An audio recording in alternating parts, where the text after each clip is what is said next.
All right, you guys, it is 7:01, so let's get this party started. Okay, hey, I can't believe it's our third Monday. Like, literally can't believe it. This time has flown by. And so we're gonna finish strong tonight. And I did just post in our Facebook group, I posted for you guys to post your hub selfies there, okay? It says, oh, you can't really see that. Yes, you can. It says post your hub selfie here. So put it in the comments, like comment and post your picture in a comment. That way I get to see them all in one place. So, so go ahead and do that so I can see you. And let's get started. Okay, let's get started. I want to do a quick update on our little party, you know, the solution to our hub size dilemma, I guess, that we had. I want to do a quick update on that because next week you're going to get a link to RSVP if you've earned it or if you're invited. And so just a reminder, how you can come or how you're invited is to score 95% of the possible points, assuming that you sell 500 a week retail and that you have 2 people in every hangout, okay? So you would score 95 of those points, and do please keep track of your own points. If you have a question about them or need some clarification, you can email my assistant, Melissa, and she can help you work through that to make sure you're super clear on your points. So that's one way you can earn it. The second way is just to be in our top 20. And I'm going to announce our top 20, and not our top 20 hubs, just our top 20 people who've scored the most points. So that's the second way, is to be in our top 20. The third way is just if you're an Unleashed Area Sales Director or DIQ, you're invited. You can just come because it's my party, and I have little gifts for you. This is going to be like kind of our mini little Christmas party, and a lot of our sales directors are going to be at the coaching event that's going to be happening on Thursday, Friday, and Saturday. Friday we have a free night, and so directors just can come to mine and Cliff's suite, and we're going to have just light appetizers. It won't be like a full dinner, but it'll be more significant than like a fruit tray. Okay, so we're going to have light appetizers there and just celebrate from 5:30 to 7. I wanted to end at 7 just in case you wanted to make dinner plans to go eat after that. You have the option to do that. And then the other people invited is the Laughlin unit. My unit members are just invited because it's my party, and so they can come. And so you're going to get a link next week to RSVP, and in the form it's going to ask you, you know, how did you earn it or how were you invited, and you'll fill that out so we can know a head count so we can be prepared for that night, which is coming up soon. And we'll announce the top 20 that night. We ordered some jewelry for our top 20. We've got handbags for our top 3 directors and our top 3 consultants, and that will also be announced at our little party. Okay, someone is trying to get into my office. The door is locked, but I can hear someone trying to get in. Cliff? It's just me. Don't worry about it. Okay, did you need something? No. Okay, he's good. I locked the door, but I can hear when somebody's trying to get in. Okay, so that's the scoop on the party. Now, there are some topics, you guys. There was like 2 or 3 topics that we did not and will not be able to cover in this Daring Greatly Pacesetters program that we're doing. There's just no way I could fit it all in with the time that we had. And so I'm actually going to work on a class with 2 of the topics we didn't cover. I'm going to teach it at January Jumpstart so you can all hear it, because it's pretty new information, even for sales directors. It's going to be kind of like some new stuff, some new material for you. So you can come to January Jumpstart and hear it, and it's going to be really powerful. And so I just wanted to let you know we didn't cover some things, but you can catch up at January Jumpstart, and I will also record and be putting the training out there for our adopted A-team people out there. Okay, so I'm just seeing the notifications ring in. It's just a little bit distracting, you guys. I've got an iPad, a computer, a phone. It's hard to stay focused when I'm doing this. Okay, so January Jumpstart. It's going to be awesome, you guys. It's on January 2nd. Perfect time of the year. I mean, literally perfect time of the year. After the busyness of the holidays is over, after you've been home with your kids for a couple of weeks because they've been off school, you need to get away. And it's just the perfect time of year that everybody sets new goals. You start kind of rethinking about what you really want. And then it's the start of the last 6 months of our seminar year. And the last 6 months are the best 6 months. And so it's a perfect time to just have a day of getting focused and getting inspired and getting motivated. And so come out to January Jumpstart. It's in Cincinnati. It's at the Hyatt. $42 to register at lealaughlin.com, which covers your lunch that we will have on Saturday, that Saturday afternoon. I do want to go over some of the recognition and places you can win because I want you to know where you can win right now. And the first way is Gen X Consistency, November and December. We will recognize you on stage. For those who are consistent over the holidays. And yes, it is possible to do Gen X or Gen X Elite or Super Achiever in November and December.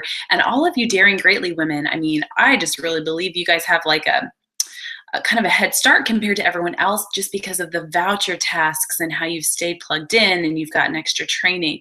And so that's my challenge. Finish Gen X in November. Finish Gen X Elite, or Super Achiever in November, and then do it again in December, and you will be recognized at January Jumpstart.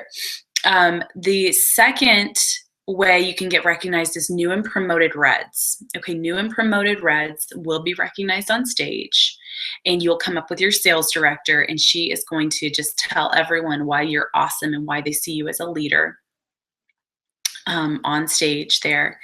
And you will also earn a private NSD workshop with myself and Julia Burnett. The two of us are going to teach the new and promoted Reds workshop, and it's just for new and promoted Reds since October 1st through January 1st. And then the other thing I've decided to do, which I haven't really announced, so this is going to be a surprise for the Unleashed area. If you're a newer promoted Red in the Unleashed area, we are doing a private dinner right after January Jumpstart. Immediately after, we're going to go to a restaurant, and I'll pick it, and it's going to be close by, and we're going to have a private dinner together right after the event is over around 4:30 or 5. And then sales directors, if you have a newer and promoted Red, you are invited to attend that dinner. So you'll be doing that, and that is where you're going to get your Red stilettos. We're doing January Jumpstart a little bit differently. You're going to get your Red stilettos presented to you at dinner. So that's a little bit different than we normally do it.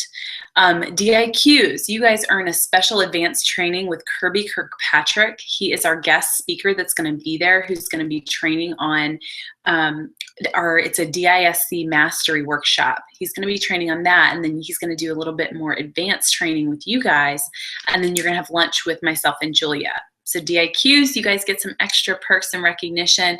And then last thing I want to share about January Jumpstart is for our on-target future executives and higher. So that's for directors only, and it's directors who have a combination of 3 DIQs and offspring, any combination of 3 or more. You guys get a private lunch in a private room just with the group of you, which is going to be an intimate group, and you're going to get advanced training with Kirby. And then you're going to have 2 surprise NSDs that are going to train you that day. And you won't know who they are until they pop up on the screen, but they're going to virtually train our on-target future executives and higher. So how awesome is that? And that's the scoop on January Jumpstart. So I'm excited about our topic. It's called Got EQ, and EQ is emotional quotient. So not IQ, which is about intelligence. It's about your emotional intelligence. And 66% of businesses in America fail, not because they don't have a good product, not because they don't have good marketing, and not because they don't have capital, but they fail because the entrepreneurs running those businesses were not equipped. They're not equipped emotionally to deal with what we face as entrepreneurs. And it's sort of an emotional roller coaster. And so we want to equip you to work through fear and to work through the emotional roller coaster that you can go through. And then we also want to equip you with the people skills you need to be able to connect with your customers, connect with your team, and connect with your prospects. So that's what you're going to learn there. We're really excited. Julie and I met at the NSD Summit last week in Dallas and talked about some of the details, and we're just really excited. So now it is time to announce the top 20 as of last night. These are points that were submitted for the early bird voucher, the week 1 voucher, and the week 2 voucher. Okay, so as of last night, here are our top 20. Number 20, Sales Director Mary Cho Eng.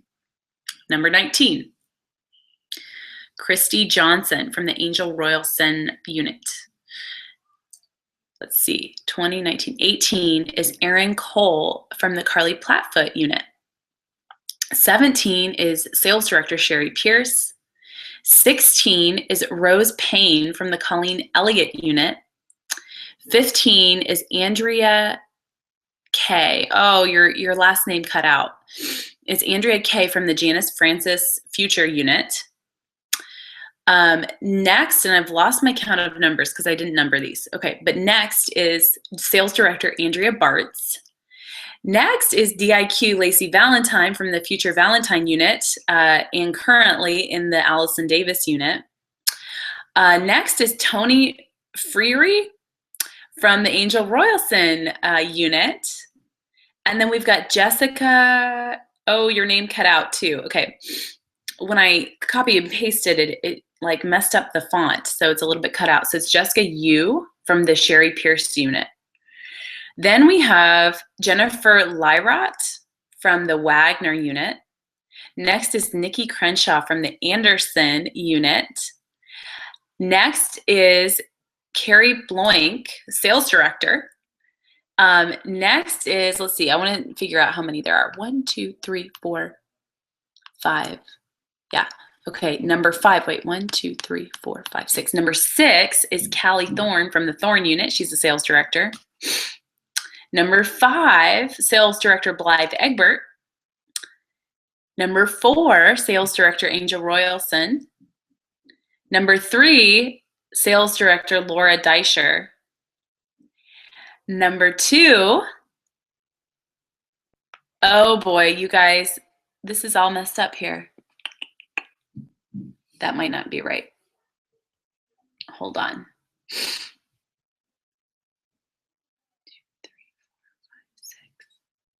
Okay, let me do the top 6. 1, 2, 3, 4, 5, 6. Okay, so 6 is Callie Thorne, 5 is Blythe Egbert, 4 is Angel Royalson, 3 is Laura Deischer, 2 is Hillary Putoff, and number 1, you guys, number 1 is the Sales Director, and it is Stephanie Cost. Congratulations. That is our current top 20. That list will probably change a little bit. Once our final voucher is turned in on Sunday, we will calculate the numbers and have the official top 20. Okay, so you guys, let's dig into our training after that little introduction there. The first thing I'm going to talk about is emotional management. And we sort of started this last week, and we're going to finish up this topic this week before we move on to some of our other topics. And so emotional management. Okay, so I said last week that 10% of this business is skill, 90% is head and heart and dealing with your emotions. And so that's the harder part, you guys. That's the harder part. The skills you can learn, the skills you can master, but the tough part is dealing with your head and your heart. I just said earlier, 66% of businesses fail because they are not equipped emotionally to deal with what you deal with as an entrepreneur. It's a whole different ballgame. You don't get to just show up to work and go through the motions and clock in and clock out and you're done. There is something about Mary Kay that just requires all of you. It requires the best of you. As much as it brings out strengths in women, it also can reveal weakness. It revealed weakness in me. It revealed a lack of confidence. It revealed, remember my thought life? Remember stopping dead in my tracks and saying, you are so stupid, you always mess that up? It revealed that I had that going on in my head and I didn't even know. And so Mary Kay will uncover some possible weaknesses that you have, especially mentally and emotionally. And so, so let's talk about that, and let's talk about how to manage them. Last week we talked about, you versus you. you are probably your own worst enemy. And if and really no one can stop you from your success except you. And that has a lot to do with the conversation that's going on in your mind. And so we want to be aware of that, and we want to replace some of the negativity with positive affirmations and words that are based in truth and positivity. And so we talked about that last week, and I really believe that your thought life can either be your greatest asset or it will be your demise, a Mary Kay. And if you don't really get control of your thought life and get on the right path with your thought life, it will be your undoing. It will be your, it will eventually be the obstacle that you trip over if you don't really learn to get that under control and to coach yourself mentally. Okay, so let's talk more about that. We have 40,000 to 50,000 individual thoughts per day, 40 to 50,000 per day, and 90% of what you thought yesterday, you thought again today. Okay, did you follow that? 90% of what you thought today, you had that same thought yesterday. Isn't that crazy? So the vast majority of our thoughts are repeated. There are only just a very few thoughts that are new. Most of our life, we just go day to day repeating thoughts. Okay, that shows you the importance of reading books and listening to podcasts and sermons, because it gives you new thoughts. And if you have no new thoughts, you just continue to repeat the same old thoughts you've always been having. And unless you're intentional about it, they're probably really negative. And so when a thought persists, okay, when it happens over and over again, it generates an emotion. Okay, and emotions are what move us. Okay, especially as women, we are moved by emotion. And so that's also why we try to close women on the spot at a meeting, is because it's in a time of higher emotion, she's more likely to make a decision on the spot. Okay, so it starts with a thought. Thoughts produce emotions. Emotions move us into action. Actions create habits. And all our life is just an accumulation of the habits that we've developed throughout the years. And so do you see how it's all traced back to a thought? Okay, the thought produces the emotion. Emotions move us into action. Actions eventually create habits. And our life is the accumulation of our habits. And so the visible circumstances we have right now in our lives, okay, so whatever circumstance that you're living right now is the result of invisible thoughts. So your visible circumstance is the result of invisible thoughts. They're directly connected. And so one negative emotion doesn't necessarily stop you. Okay, that's why we teach you the positive affirmations, because you're going to have negative thoughts and emotions. You're going to have them. I still have them. I don't know anybody who doesn't have them. But one doesn't stop you. Okay, that's why we teach you to work through it and have positive affirmations and to learn to coach yourself, because you can have it and then you can stop there and pivot and move on to something positive. It's when the thought is repeated over and over again that it becomes intensified, and that's when it starts to play out in our life. And remember, 90% of what you thought yesterday, you've thought again today. So it's important to be in the driver's seat of your thoughts, because those are connected to your emotions. And being in control of your thoughts greatly affects your emotional management, or your ability to manage your emotions. And most people have enormous room for improvement in this area of their life, in emotional management, which is really just thought management. Has anyone ever asked you about your emotional goals? Or what emotions you want to evoke each day? Because we tend to think that it's just up to chance. That emotions are just spontaneous and up to chance. And although they are, and that's okay, we should have a to-think list. Okay, we've got a to-do list. We should also have a to-think list, because what we think about will greatly, greatly affect our emotions, which affect our actions, which affect our habits, which changes the course of our life. So let's not leave our emotions up to chance. We do have control over those. And there's a beautiful scripture in Philippians that talks about this concept. and it's Philippians 4:8. And this came from a book I read that was given to me from a dear friend who is a part of this Daring Greatly Pacesetters. And this is what it says. It says, finally, brothers and sisters, whatever is true, whatever is noble, whatever is right, whatever is pure, whatever is lovely, whatever is admirable, if anything is excellent or praiseworthy, think about such things.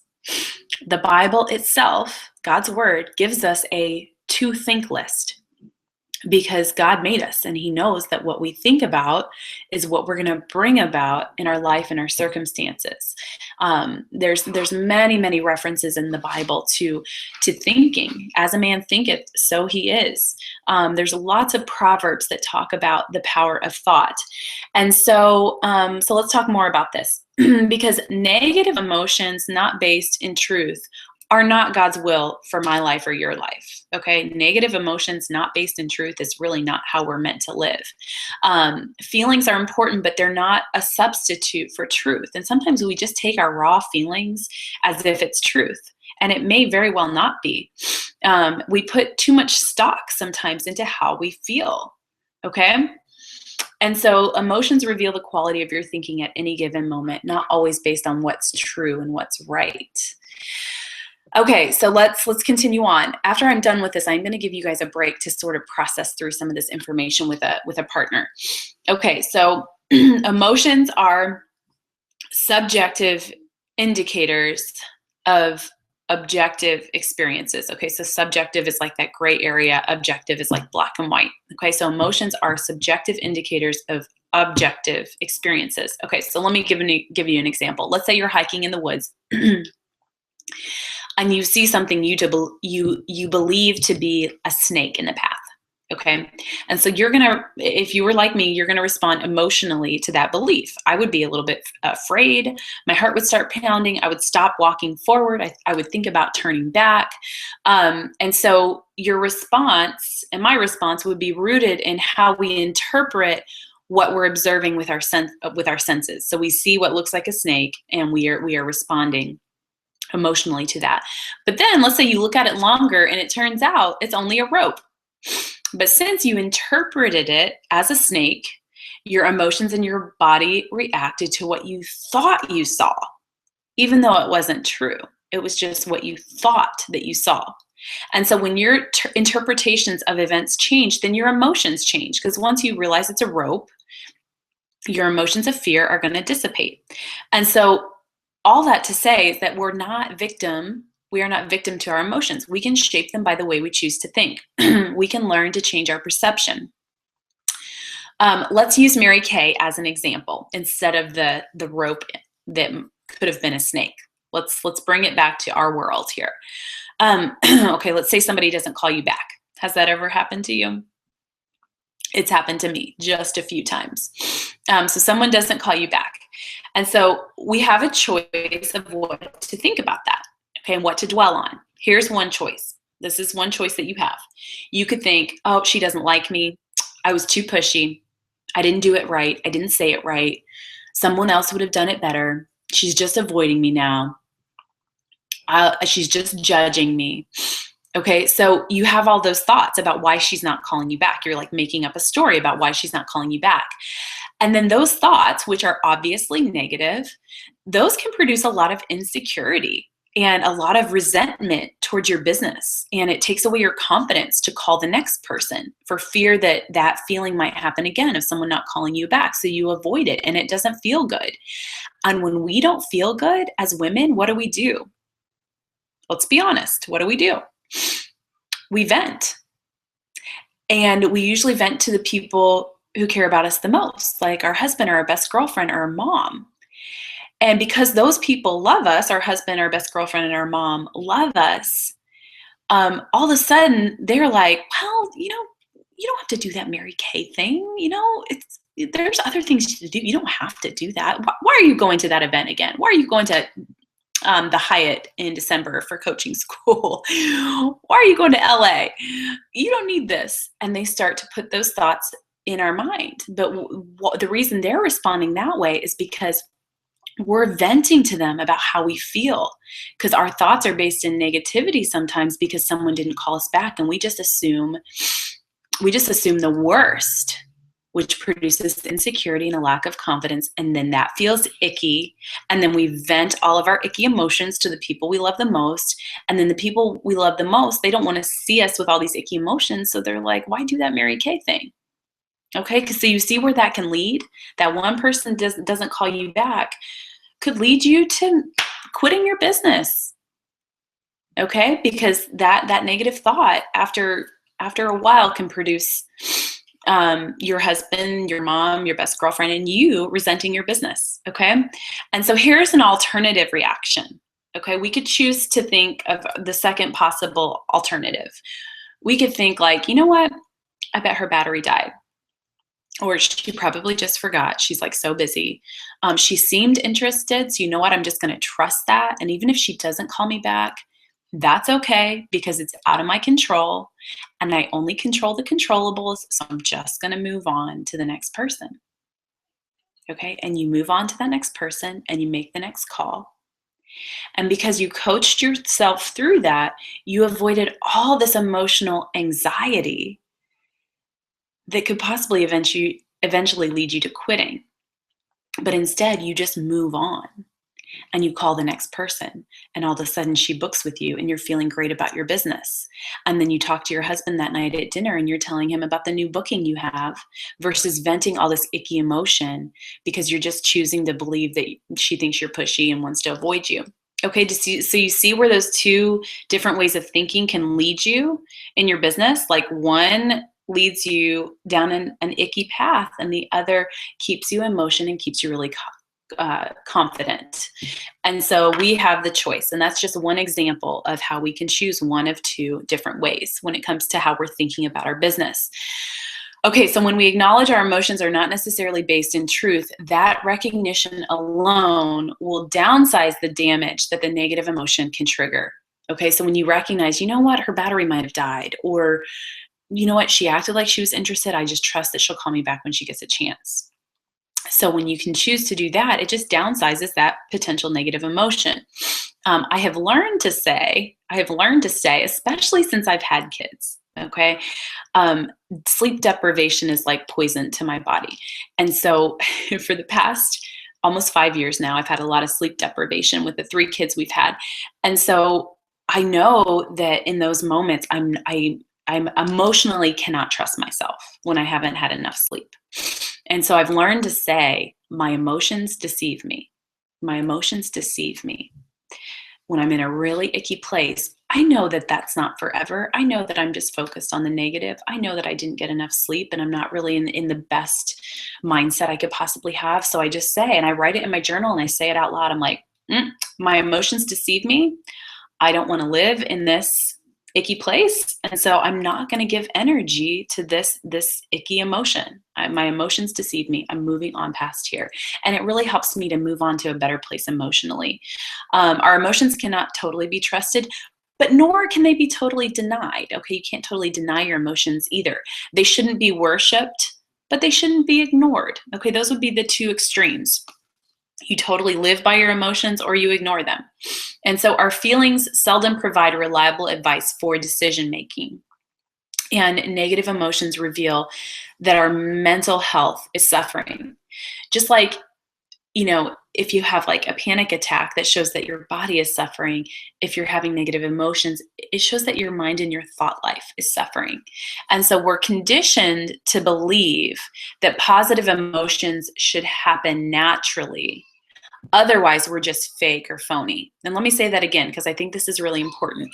We're conditioned to believe that positive emotions should just happen naturally, or otherwise we're like just being fake. But we do have complete control. So if you leave your emotions up to choice, then you will forever be subject to enjoy positive emotions only when they arise spontaneously. And that may not happen every day. Or you can follow Philippians 4:8. Okay, think about what is lovely and praiseworthy and excellent and noble. You've got a choice. And so when you follow that Philippians 4:8, you have control over your thoughts. And you can actually experience sincere, true joy and peace and happiness daily without it being fake or phony, because you're choosing to have control over your thought life. So God has built this power in us for personal change. Okay, there's the power for personal change. That's how God made us. So if we want to make a change, we can. And we can choose to act in a manner that's consistent with our values, not that's consistent with our feelings, because that can't always be trusted.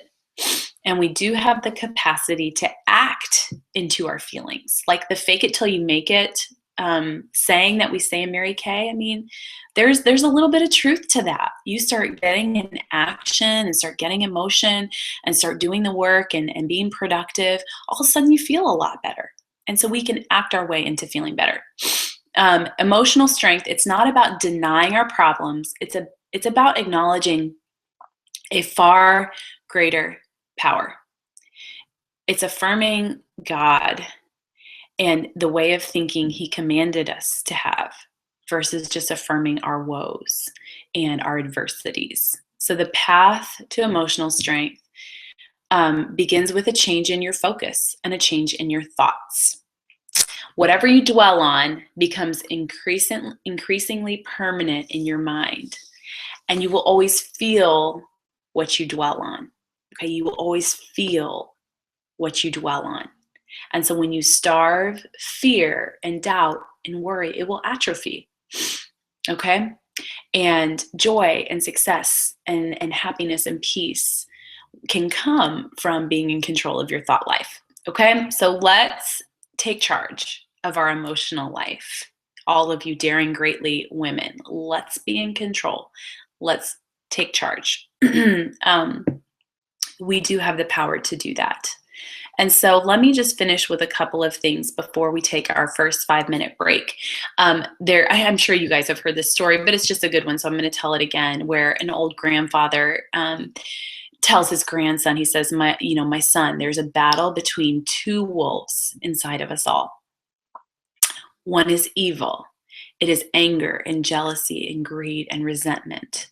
The other is good. It is joy and love and hope and humility and kindness and empathy and bravery. And the boy thought about it for a minute and he asked, well, grandfather, which wolf wins? And the old man quietly replied, the one that you feed. The one that you feed. And so that's just a great example and story that, we have both negativity and positivity inside of us. What are we feeding the most in our thought life, which produces our emotional life? Also, this is another interesting thought, that your mind can only hold and think one thought at a time. Okay, your mind can only hold and think one thought at a time. That's why we actually can't multitask. Those of you who've been to a Brandon Barber seminar have heard them talk about this and actually prove that there's no such thing as multitasking, because you can only do one creative thing at a time. Yes, you might be trying to do two at a time, but you can't really give it your all. And you're just switching from one thing to another really quickly, okay? And so, and the reason why is because your mind can only hold and think one thought at a time. And that one thought that you can think at one given time is either aligned with your vision or it's not. There's usually no gray area with this. There's like no neutral thoughts. It's either aligned with your vision and God's plan for your life, or it's not aligned with your vision and God's plan for your life. And so we cannot really just say no to negative thoughts. I think I made this point last week that we can't just eliminate them. We just have to replace them or exchange them. And so thoughts of winning, like thoughts that justify your win and justify your goal, they dislodge thoughts of losing, because remember, you can only have one thought at a time. And so if you're thinking about winning and how to win and creating a plan to win and focused on that, that automatically means you can't have thoughts of losing, because your thoughts are so focused on winning. You're playing to win versus the alternative alternative of playing to not lose, trying to not lose. Okay, but if your thoughts are so all about getting that win, you're not going to have those thoughts of losing. Thoughts of being productive and making your list of 6 most important things and creating your plan for the day and the week and designing your life and planning and looking at your time and using it well. Okay, thoughts of being productive dismantle thoughts of procrastination. So when you're in the zone and you're planning zone and you're figuring out your designing your day and your life, you're not going to have thoughts of procrastination in that moment. You don't have thoughts, if you're filled with thoughts of anxiety and fear, you can't go on and live a joyful and abundant life if your thoughts are based in anxiety and fear. You can't have anger and bitterness towards your husband and then go experience intimacy in your marriage. Okay? You don't think one thing and experience something different.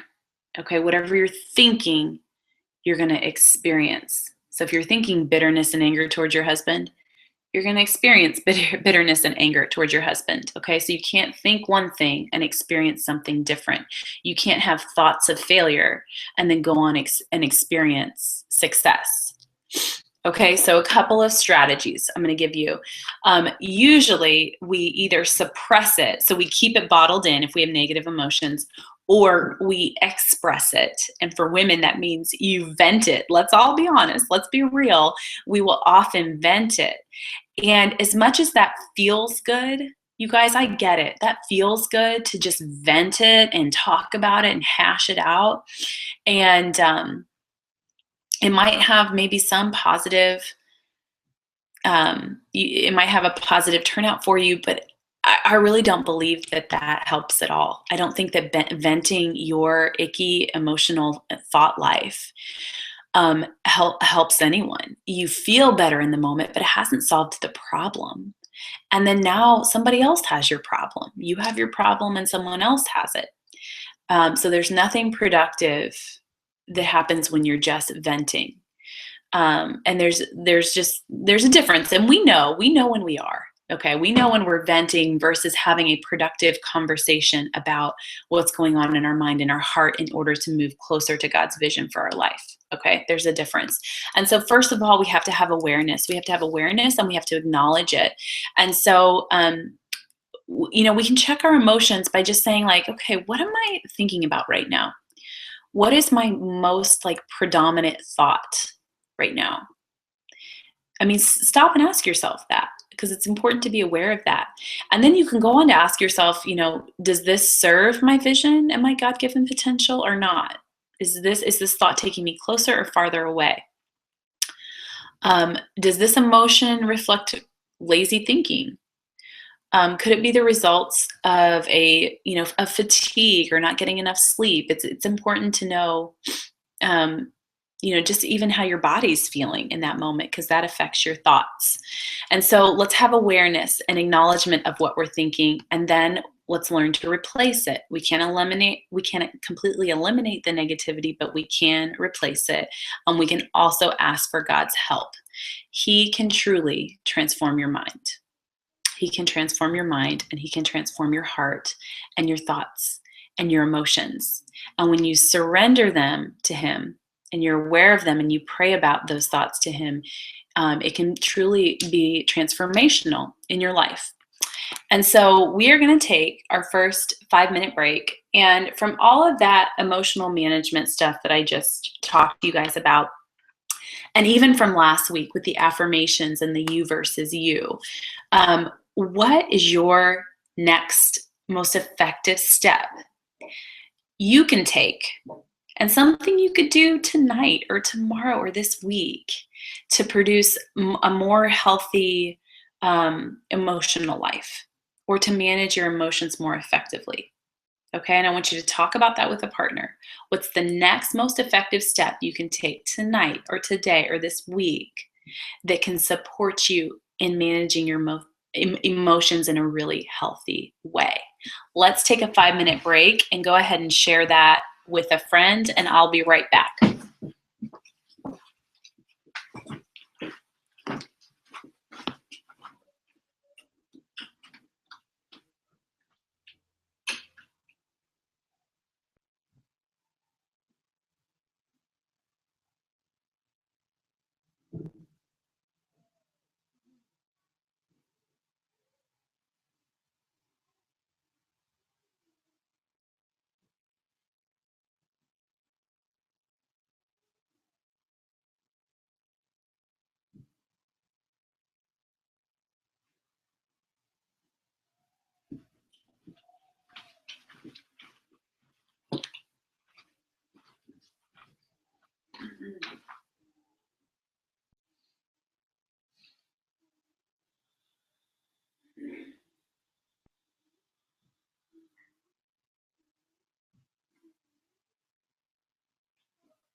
Okay, you guys, let's move on. And our next topic, so that was emotional management, and that covered between last week and this week, we have covered emotional management.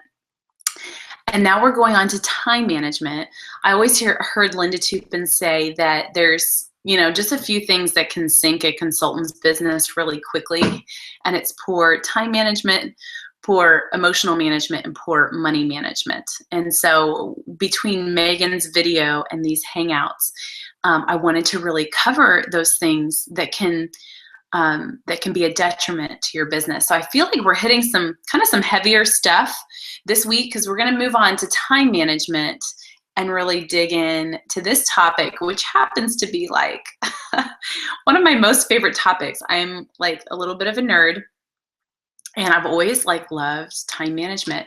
And really it's just something that God just gave me that strength. That's just how he made me. And I learned it from my dad. He's like one of the most productive people that I know. And so I learned a lot of things from him. And really, since I was in 4th grade, I had a 6 most important list, and I would block out my time. And nobody really taught me to do that. It's just something I very much naturally did.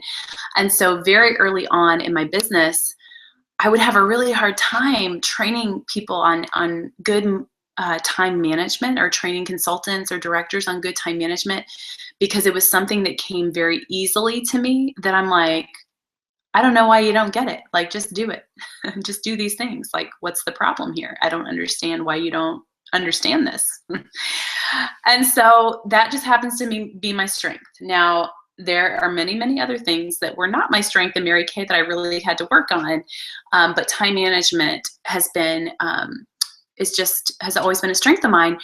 But it hasn't always been a strength to train on it, because I'm like, I don't know how to support people in managing their time better. And so I've worked on that. I've really worked on that, and have tried to learn about how to transfer that skill to other people. So let's talk about time management. We all have our strengths and our weaknesses, right? So first of all, time is our ally. Okay, time is our ally, and habits are our friends. Time is our ally, habits are our friends. Because we can sometimes think of time as the enemy. And so we say things like, oh, if I only had another hour, or if I only had another day, or if I only had another month, or I don't have enough time. I don't have enough time for this. Or I ran out of time. Or, I wish I didn't have to sleep, then I'd have more time. We've all said those things. And so sometimes it makes time the enemy, as if we just had more time, then we could do what we know we needed to do. And I don't believe that that's the case. And so you often hear life is too short, or life is short. And I don't really believe that anymore. And I actually read this quote that helps me think about it in a different way. Because I don't believe that life is too short. I believe that God gave us a certain amount of time on this earth to accomplish a certain purpose. And if he wants that purpose accomplished, he's given us enough time to do it. So it's not about life being short. And so let me read you this quote. This might help your perspective on it. Okay, it's not that we have a short amount of time, but it's that we waste much of it. We waste much of our time. Life is long enough, and it has been given in sufficiently generous measure to allow the accomplishment of the very greatest things, if the whole of it is well invested. But when it's squandered in luxury and carelessness, when it is devoted to no good end, enforced at last by the ultimate necessity, we perceive that it's passed away before we were even aware of it passing. And so it is. The life we receive is not short, but we make it so. Nor do we have any lack of it, but we are wasteful of it. And when I read that quote, I'm like, yeah, that's right. God put me here and has a purpose for my life. And that automatically means that he's going to equip me with what I need, and has equipped me with the time to achieve it. And so it's not that we don't have enough time, it's that we can squander it and be wasteful of it. And so part of that mission, God's given us this mission to accomplish, and we may miss out on part of it. And that keeps me very motivated. And I don't know about you. I'm like, I don't want to miss out on any part of the mission God has for me because I wasn't a good steward of my time, because he has this mission for us. But if we squander our time, we could not see the fullness of it come into fruition. And of course, God's will always be done, but he might need someone else to do it when it was really your assignment, your job, your mission, and your blessing to receive by accomplishing it. So, claim that and live that out by being a good steward of the time God has given you. And so let's start with one concept that I love to talk about, which is creating small wins in your day. Creating small wins. And I learned about this concept in the book called The Power of Habit. Really, really great book. And there's this chapter on Michael Phelps, the swimmer. And so I want to tell you about him because we can learn a lot from how his coach coached him to be this Olympic athlete. And so Michael Phelps was physically built to be a swimmer. He had a really long torso and short legs and just really broad shoulders. I mean, you look at him and his body was made to swim. But he emotionally struggled because I guess early on, I think in his teenage years, I think his parents got a divorce and he was just sort of a mess emotionally. And so his coach thought, you know what, if I can take this kid who has the physical ability and teach him the mental part of the game and to be mentally strong and tough, he knew he would have a world-class athlete on his hands. And so his coach taught him to control his emotions by how he spent his time. And he was taught to design his entire day to get small win after small win the entire day. And by getting those small wins, it created this sense of victory, not just in swimming, but in everything he did. He lived in a sense of victory from getting these small wins. And it was simple things like making sure he got enough calories in his breakfast by eating a certain type of food. It was the stretching that he did, the exact same stretching routine and warm-up routine that he did every day. It was the music he would listen to that was intentionally picked out to just pump him up before the race. Every little thing that he did throughout his day was designed to be a win, to create a sense of victory. And so his big wins in the pool, his coach believes, were just a natural extension of constantly living in a state of winning, in how he designed his day and how he designed his habits and his routine were created to give him a sense of victory. Okay, and so one race at the Olympics, I don't know what year it was, but it was one of his races that he was going for the gold medal, and he dove in and immediately his goggles cracked and filled with water. Okay, so that's an obvious disadvantage, and you can't stop and adjust your goggles when you're going for the gold medal. And so he swam the entire race blind. And so it didn't affect his swimming because he knew exactly how many strokes it took from one end of the pool to the other. He knew exactly how many times he had to breathe. He knew all that stuff. The only thing he couldn't see that swimmers really rely on is that he couldn't see to the left and the right. And so he couldn't see where he was at with his competition, with who he was competing against. And so as he's finishing this race, he's on the last lap and he's approaching the finish line, and he can hear the crowd going wild in the arena. But he didn't know if it was for him or not because he couldn't really tell where he was at. And so he touched the wall, he finished the race, he pops out of the water, he looks up at the screen, and it says WR, world record. He broke a world record while swimming with this disadvantage with his goggle thing going on. And his coach believes it's because he was just so mentally tough. He lived to win. He was a winner, not just in the pool, but in everything that he did. And so he believes that mental toughness enabled him to push through that adversity. And scientists have even studied this, that when the brain perceives that it's winning, okay, when your brain, which is a goal-oriented machine, perceives that the win is likely or that it's probable or that you're close, to the win. There's actually a powerful chemical reaction that happens in your mind and your body that enables your brain to kind of work for you in favor of reaching and achieving that goal. It's like very, very positive, powerful reaction when your brain perceives that you're winning. And so I think we can tap into that X spot in our brain and create that sense of winning every single day with how we use our time, how we design our day, and how we develop our habits. I think we can really do that. And I believe that we should. I believe that we should live like Michael Phelps, that every little thing that we do gives us a sense of winning, from the time that we get up instead of hitting snooze, to doing our quiet time, to the types of food that we choose, to just being present in the moment and intentional with our kids when it's time to be with the family. Like, that can be a win when you set it up and design it like that, when you think about it like that. And I think the alternative, okay, let's talk about the alternative. Like, if you don't design your day to be getting small wins each day, I mean, the alternative is kind of bleak, because if you don't feel like you're winning, the alternative is to feel like you're losing, or that you're behind and you start to feel defeated. And you're like, what's the point? There's no hope. I'm too far behind. I can't pull it together. I can't do this. You start to feel defeated. And when you feel defeated, you lose all your motivation, versus feeling like a winner. That creates more energy and motivation. And so we can create these small wins. And so I learned about this with Michael Phelps. And then sort of right before that, I learned about Darren Hardy's massive transformation formula.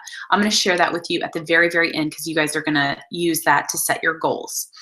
And so when you combine that sense of creating small wins with Darren Hardy's, like, pick your key behaviors that help move you towards your goal, I think the two of those concepts combined can help you to manage your time and manage your day, and make sure you're doing the activities that are creating a sense of winning and victory in your mind, and also moving you forward in your business. So I'm going to use one, like, real small example. I got pregnant with Ian, and up until that point, I had really worked out my entire life. I played volleyball in college, I had always played sports, and I enjoyed working out. And so got pregnant with Ian, and I hit that first trimester sickness, like the nausea and the exhaustion. I hit that, and I was just not prepared for that at all. And so I stopped working out. I just could not pull myself together enough in the morning to work out. And so I'm like, okay, I'm going to stop working out, with the intention to start working out again when I wasn't sick, but I just never got into the flow once I lost that habit. So I went throughout almost the entire pregnancy without working out. I had Ian, didn't start working out again, got pregnant with Aria, didn't start working out again. And finished the pregnancy with Aria. And that's when I really felt like really gross. And after I had her, I just knew I needed to feel healthy again. I needed to feel strong again. I needed to feel like myself again. And so I decided to get back into shape. Well, I knew, and this was shortly after reading these two books. So thank God I was, like, equipped to do this, because what I normally would have done is like P90X or Insanity. And you really shouldn't just jump right into those after 2 years of not working out and having 2 babies.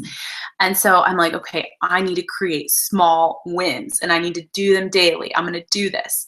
And so what I plan on doing, and this was my workout routine, is I did 3 sets of 1-minute planks. Okay, so that's when you hold yourself up with your arms and, like, you're on your toes, and, like, my arms were on the floor. So I timed them. There were three 1-minute planks. So it took me 3 minutes. I took a short break in between. And then I did 3 sets of 10 push-ups. And that was it. It took me like 10 minutes. It didn't even take me 10 minutes. I think it took me like 7 minutes. It took me 7 minutes. I barely broke a sweat when I was doing this. And for someone who was a college athlete and used to, P90 and Insanity, this was like a lame workout. I mean, I would be like laughing at myself when I finished it. But I knew I just had to get my small wins and create that sense of victory. And so I did it for 3 days. I started by doing it 3 days a week. Then maybe after a week or two, I bumped it up to 5 days a week. And then I did that for like a month. And then I added another couple of things. And then I started doing P90 yoga, but I would only do half of it. And then I did the full version. And you guys, 6 months later, um, I was like back in shape again, and I was strong and felt really healthy and felt really accomplished, and just realized the power of like creating these small wins. Because if I would have started with what I was used to working out with, I would have been really sore. It wouldn't have been good for my body. I would have thought, I can't keep up with this. This is too much time. Is this even worth it? I'm not even feeling like I'm progressing. I would have felt very defeated. I would have felt defeated. But instead, I felt like a winner. I mean, I did those 3 planks and push-ups. I'm like, okay, I'm a winner. I can do this. And I just kept adding to that. And so I saw firsthand how this concept of creating small wins can really lead up to bigger wins. Okay. And so I'll share with you the rest of Darren Hardy's formula later on this evening. So let's talk more about time management. One of my secrets, what I consider one of my secrets to success, I actually wrote this training that goes through like, I think it's like 11 or 12 important things that I learned along my journey from ordering my starter kit to debuting as a national sales director.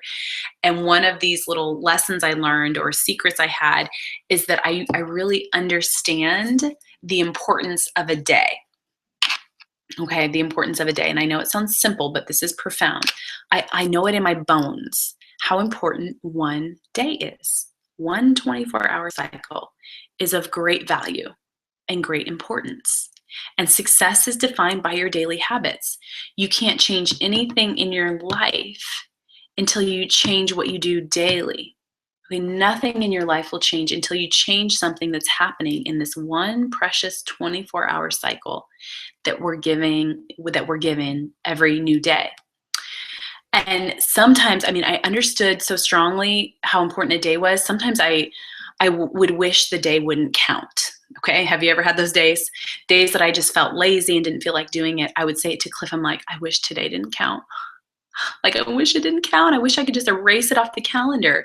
And I know that might seem kind of silly, but I would say that because I knew how much it did count. Like, I knew it in my bones. I'm like, today counts. Today matters. And I can either move closer to my God-given vision, or I can move farther away. I don't think we have very many neutral days. And I'm not saying you work every day, okay? I'm not saying you work every day, but that every day is planned. Every day is designed. Even your days off are still designed with a specific purpose in mind.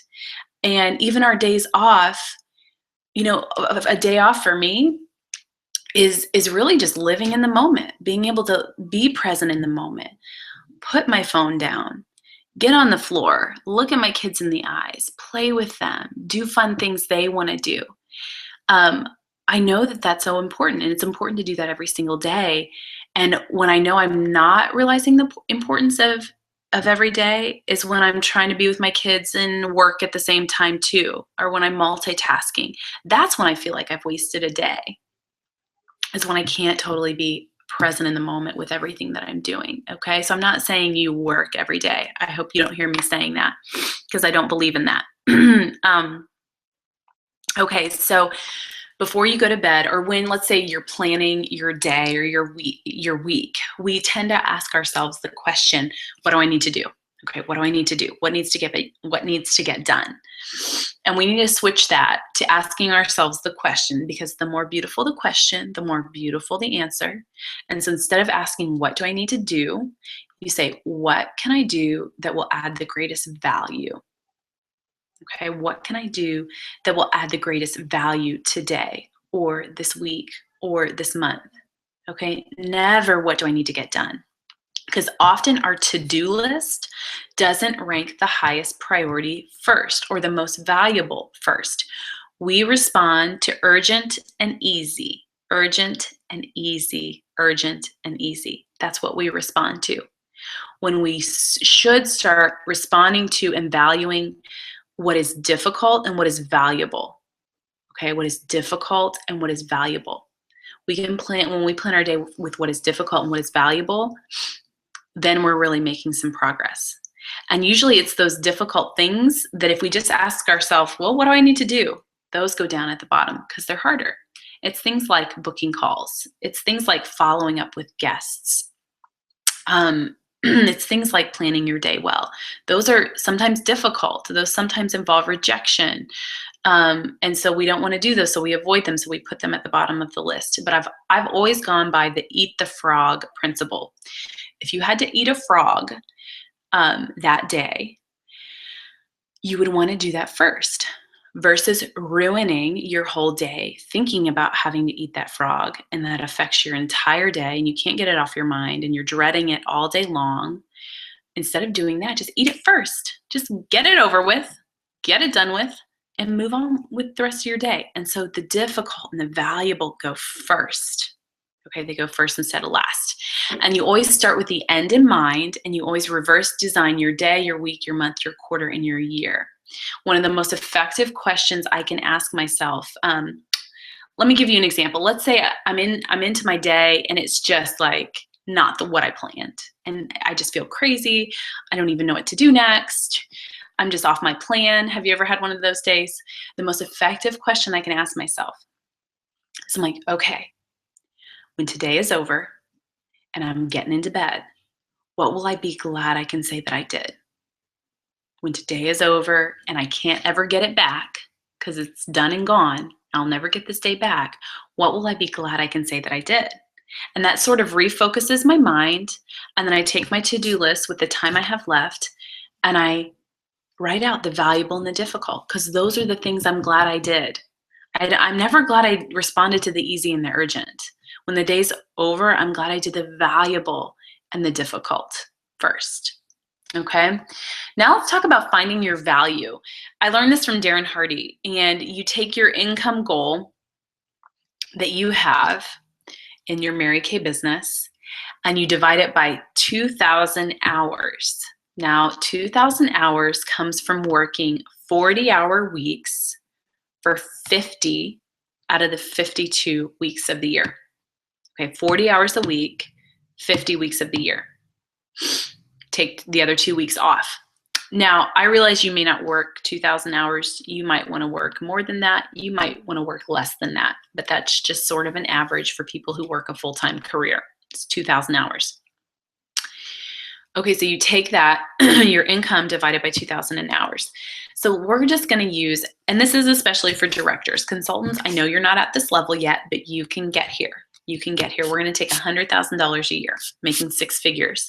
You divide that by 2,000. I want to make sure I'm doing my math right because I don't want to mess this up. Okay, $100,000 a year divided by 2,000 hours equals, $50 an hour. That's your value. And so the question becomes, if your income goal is to make 6 figures, make that $100,000 a year, are you always doing $50 an hour work? Okay, for example, you're scrolling on Facebook. Okay, that's our, social media and the internet, major time wasters. So you're scrolling, you see this link, you're like, oh, I'll click on that. You click and it takes you to YouTube and you watch that. And then you see, all up and down here are some other things related to that you could click on. And then that takes you to something else. And then that takes you to Twitter and you tweet something and then you see a friend on there and reach out to her. And you see how like one thing leads to another. And then all of a sudden 45 minutes is gone or an hour is gone. I mean, has that ever happened to you? And you're like, oh my goodness, where is the time gone? And you guys, when we do things like that, because that's not worth $50 an hour. That's not the valuable and the difficult that's going to pay you what you're worth, and it's going to pay you what you want your income level to be. You may as well have pulled out $20 bills and just light them on fire. Just burn them up, because that's what you did. That's what you just did with a precious hour when you're not doing $50 an hour work, doing the valuable and the difficult. You may as well light your money on fire. Because you're not doing the things that are taking you to that income goal. Would you ever pay someone $50 an hour to comment on Facebook for you? Would you ever pay someone to do that? Another way to think about it is, let's say your income goal is 100,000. So you start with $100,000 in the bank, but then, and you start with that, like, let's say on January 1st, but then for every hour you don't do $50 an hour work, which for us in Mary Kay, that's income producing activities, which are often the valuable and the difficult, you subtract money from your bank account. So an hour went by and you wasted it, take that out of your bank account. And I think that's why entrepreneurs, not just in Mary Kay, but entrepreneurs everywhere, will work really hard, get to the end of the year, see your 1099 and think, oh my gosh, I worked so hard, I should be making more money. The reason why you weren't is because you were lighting $20 bills on fire all year because you weren't doing your $50 an hour work. An inner circle national at the lowest level gets paid $175 an hour. And, you know, that's a question that helps me to refocus, and it helps me to plan my day. I think, like, what kind of work is worth $175 an hour? And it helps me to easily differentiate what's valuable versus what I can say no to versus what I can delegate. So it's important to understand your value and understand the importance of 24 hours. And so sometimes it's hard to know.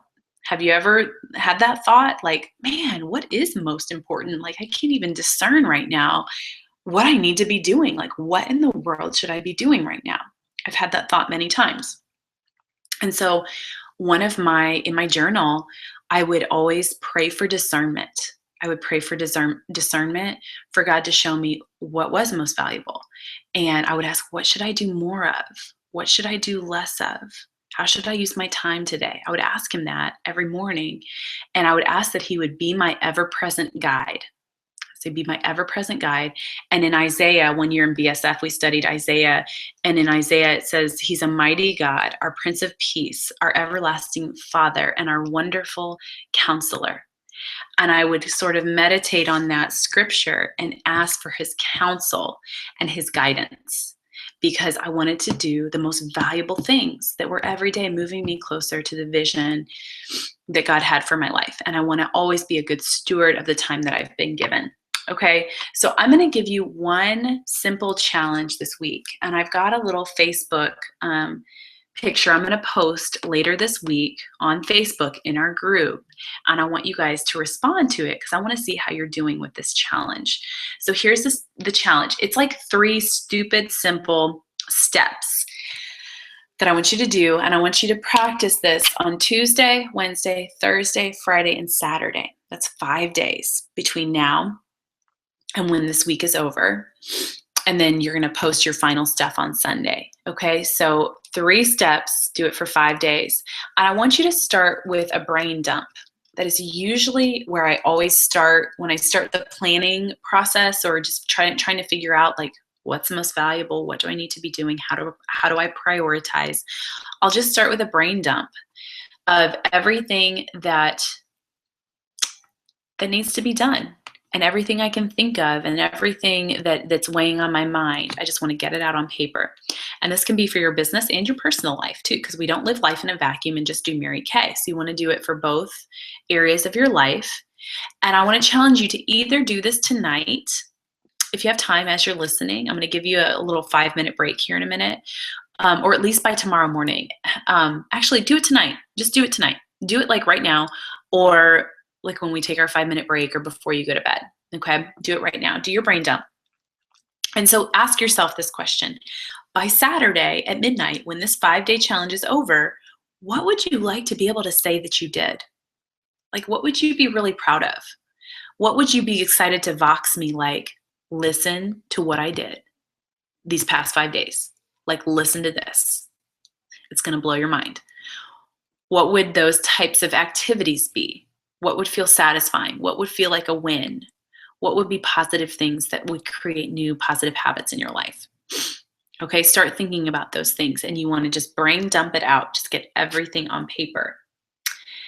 And then you have your brain dump there.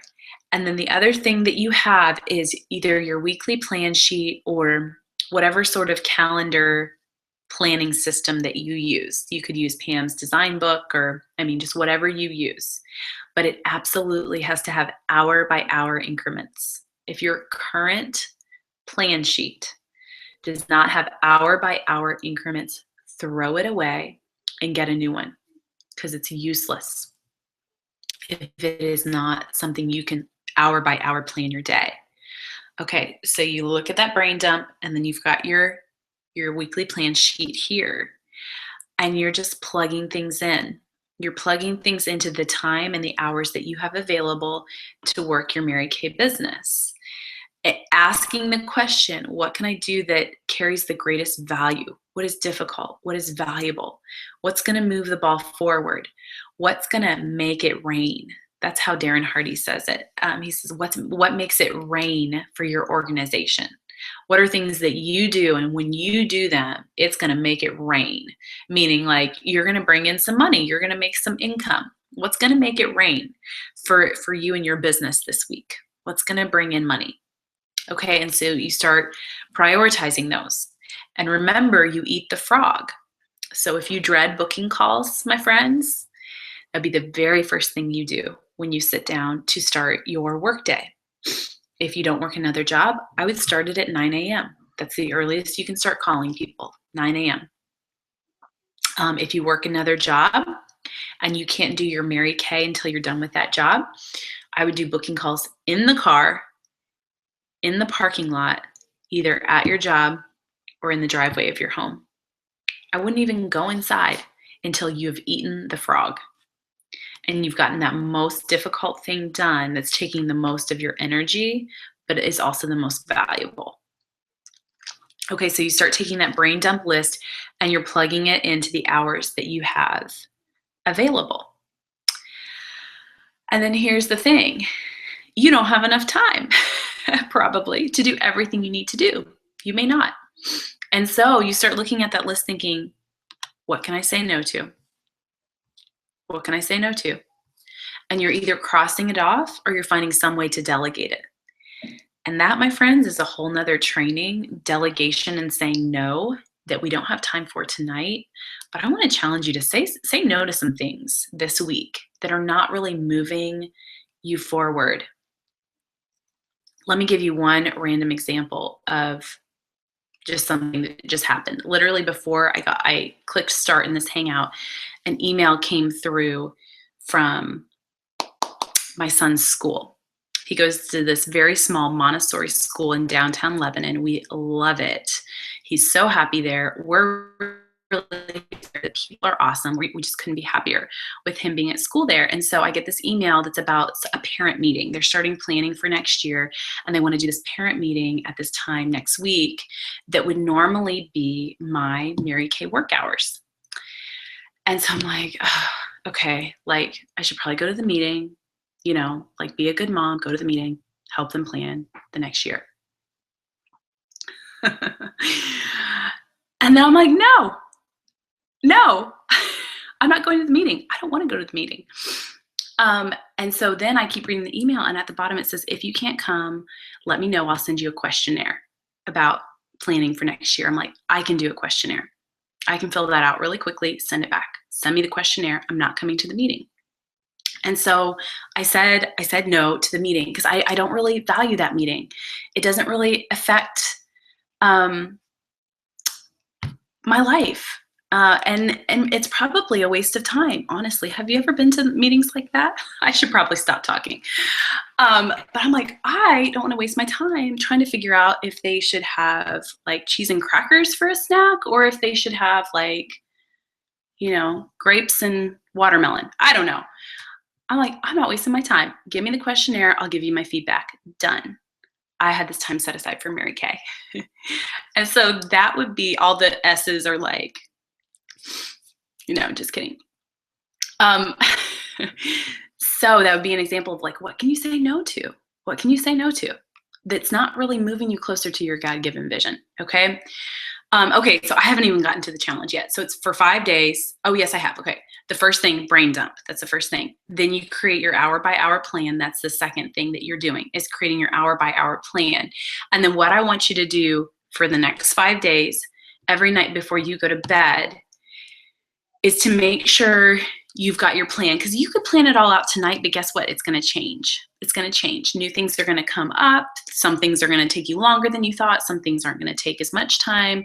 Things are just going to change and come up. So you still, even though you can plan out your week, you still need to do it every night before you go to bed. But I want you to pick a time that you can do it that could hopefully be consistent every single day. And so for some of you, it's like when you've gotten into bed and you're sort of unwinding, you're going to plan your day at that moment. For me, it's before I leave my office for the day.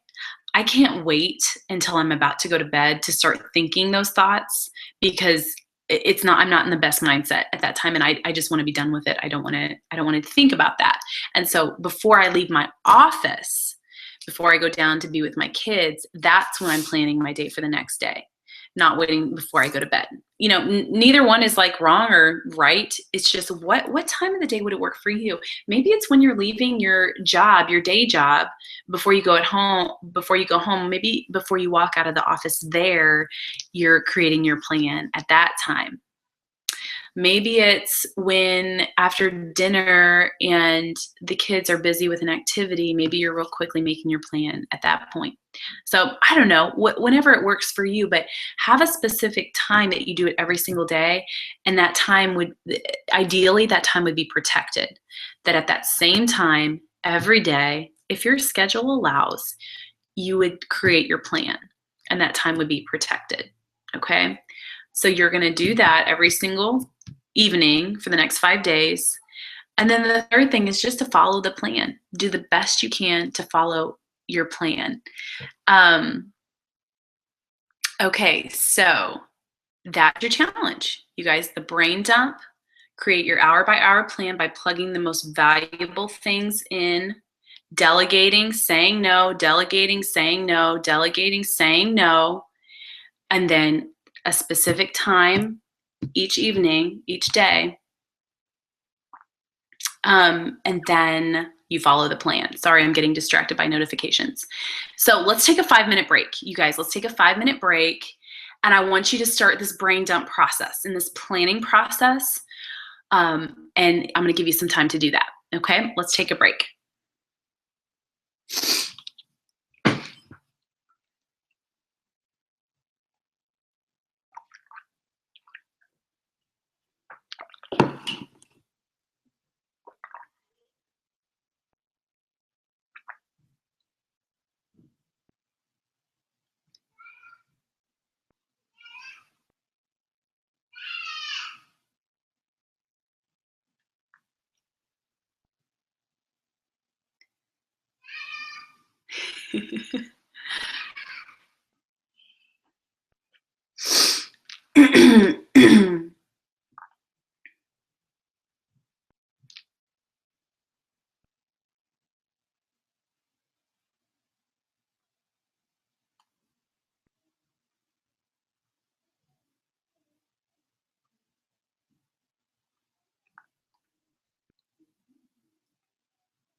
All right, you guys, let's bring it back together here.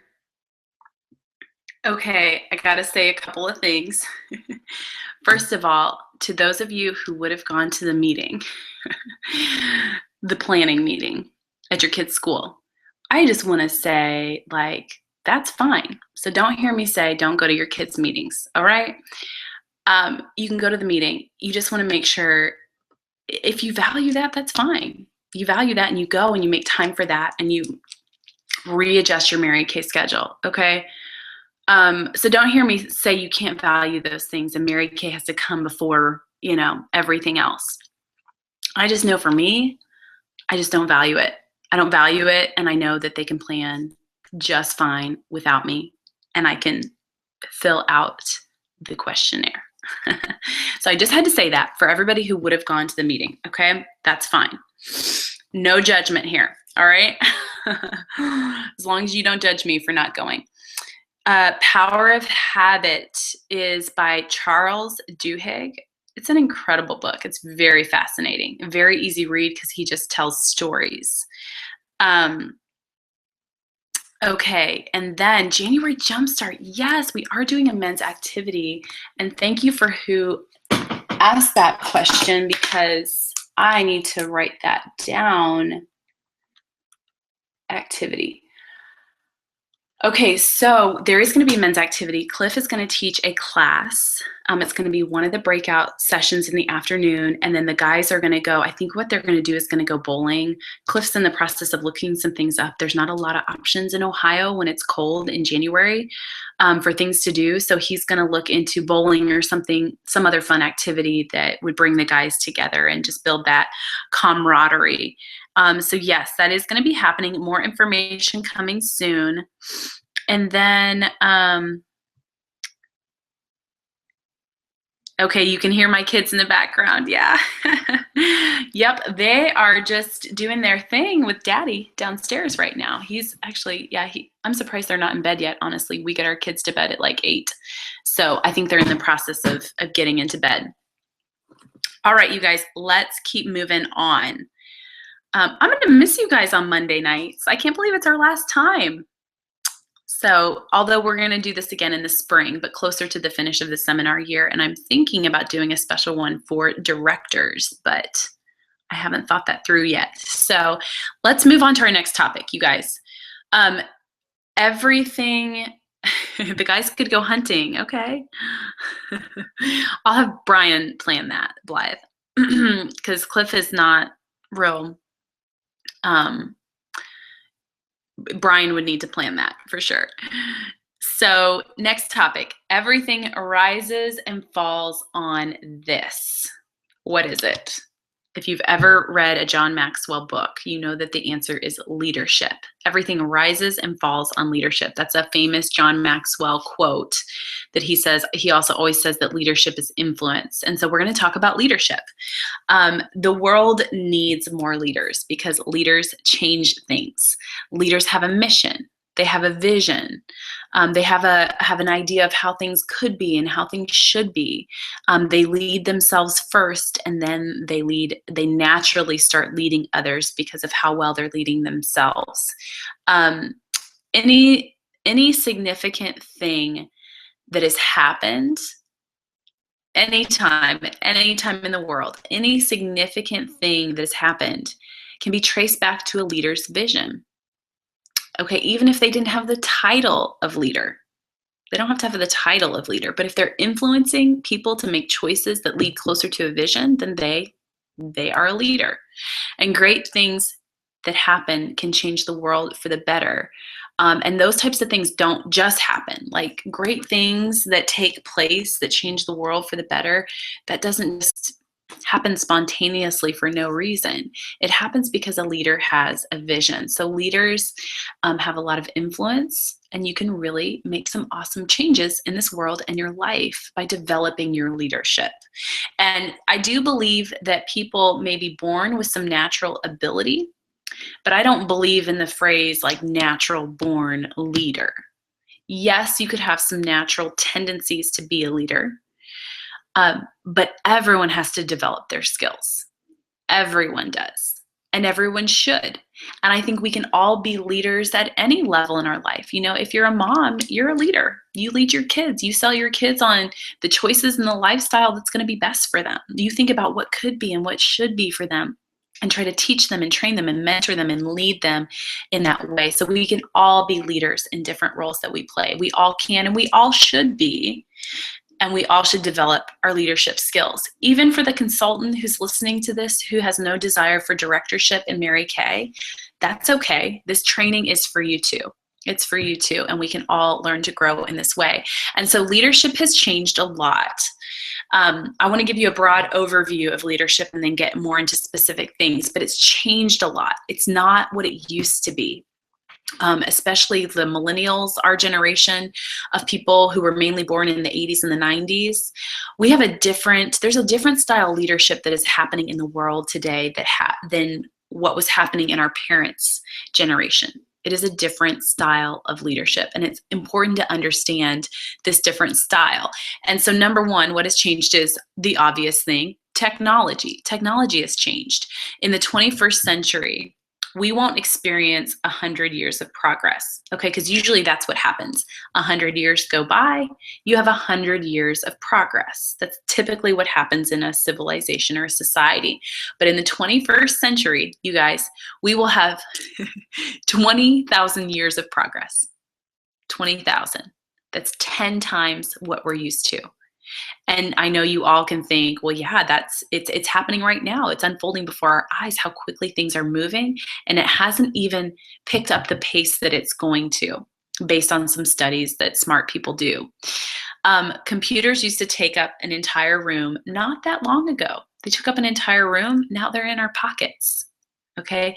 Kids in Africa have more of a global reach than Ronald Reagan when he was president. Okay, because they have access to the internet. They have more of a global reach than the president of the United States had back in, the 80s. So the dynamic is changing, and it's only begun, and it's going to pick up speed and accelerate. Okay, 10 years ago, here are the things that did not exist 10 years ago. iPhones, podcasts, Wi-Fi, YouTube, Instagram, and iPads. Those didn't even exist only 10 short years ago. Also, demographics have really changed. So technology has changed, demographics have changed. Millennials, those are people who were born in the 80s and the 90s. So I think there's Gen Y, which I think is a larger generation or expands more of a larger time frame. And the millennials are within that Gen Y time frame, and they were born in the 80s and the 90s. And there is some discrepancy on what people believe that Gen Y and millennials are, but that was the best information I could get. That Gen Y is more broad, and the millennials were specifically born in the 80s and the 90s. Anyways, the millennials are the largest generation to enter the workforce ever in history. And I was telling my parents this, they're like, oh no, that was the baby boomers. And the reason it's not the baby boomers is because there's so many women entering the workforce more than ever before. And although the baby boomers are a larger group of people, there's more people entering the workforce because women are a big part of that.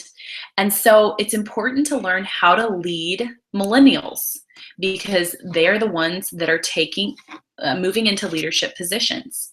Also, demographics, in 2020, 5 generations will be in the workforce, which has never happened before. Women employment is dramatically increasing while male employment is declining. And obviously we know you motivate women different than men. And then there will be more minorities in the workforce than ever before, and more minorities looking for work and looking for jobs. Also, we have a global marketplace. So there's much more opportunity than there ever was before, but it also means there's a lot more competition than there ever was before. We're competing against not just big cosmetic companies, but against any startup company can make an impact in the marketplace today. Okay, so all of those things have affected and changed leadership today in the 21st century. And it's important for us in Mary Kay to be aware of these things.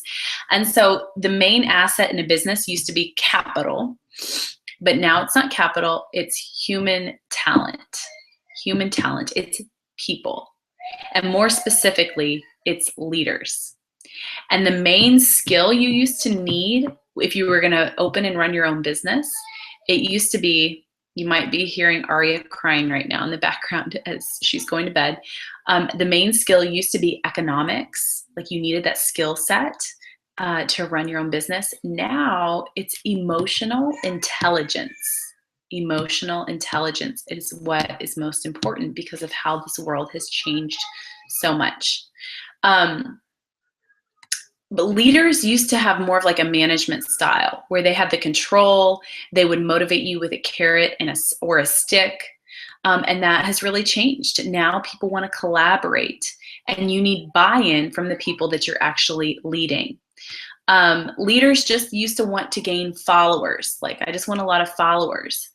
But now leaders know that they need to develop other leaders, okay? Instead of just having a follower, real leaders know that what's going to grow their business and create a future for their business is creating other leaders. And that's why I believe Mary Kay was so progressive in the way she set up this company and in her thoughts that she was having back in the 60s, because that's been the Mary Kay model for 52 years now, this focus on developing other leaders and that being the priority of what we do. And so how do you lead? You guys, how do you lead with all these changing dynamics in our world and technology and all of these things happening? What is the best way to lead? And I hope you're all saying, by example, by example, by example, like Mary Kay taught us over 50 years ago. You lead by example. And this is the most basic principle of leadership. I mean, I know you all knew the answer. What's the best way to lead? By example, by example, by example. We all know the answer to that. And it's the most basic principle of leadership, yet the most violated principle of leadership. Most people want a leadership position because of the title, because of the prestige, because of the following, because of the increased income. Like all of those things are really attractive. And in Mary Kay, you get the director suit, you get the national sales director suit, you get more income, you get different cars. Most people want to be a leader for those external reasons.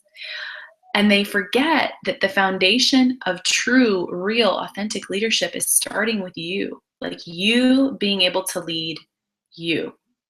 And only when you lead you well do you start to gain followers, and not only followers, but that's how you start to gain other leaders and to develop other leaders. It's just monkey see, monkey do. The only thing I can do to influence the people I'm leading is to model what I want them to do, not tell them. I think that's an old style of leadership, to tell or to try to motivate or try to dangle a carrot or a stick. That doesn't work anymore. Modeling a certain lifestyle, a certain way of living, a certain way of working your business, and a certain way of leadership is the only authentic way to lead. Okay, so let me give you a couple of examples to try to make this point. In a dog sled race, how many strong, there's 12 total dogs, but how many strong dogs do you need? The answer is, in case you didn't know, it is only one. On a dog sled team, they really only need one strong dog, because the other 11 will work like crazy to keep up with the one. They'll work like crazy to keep up with the leader.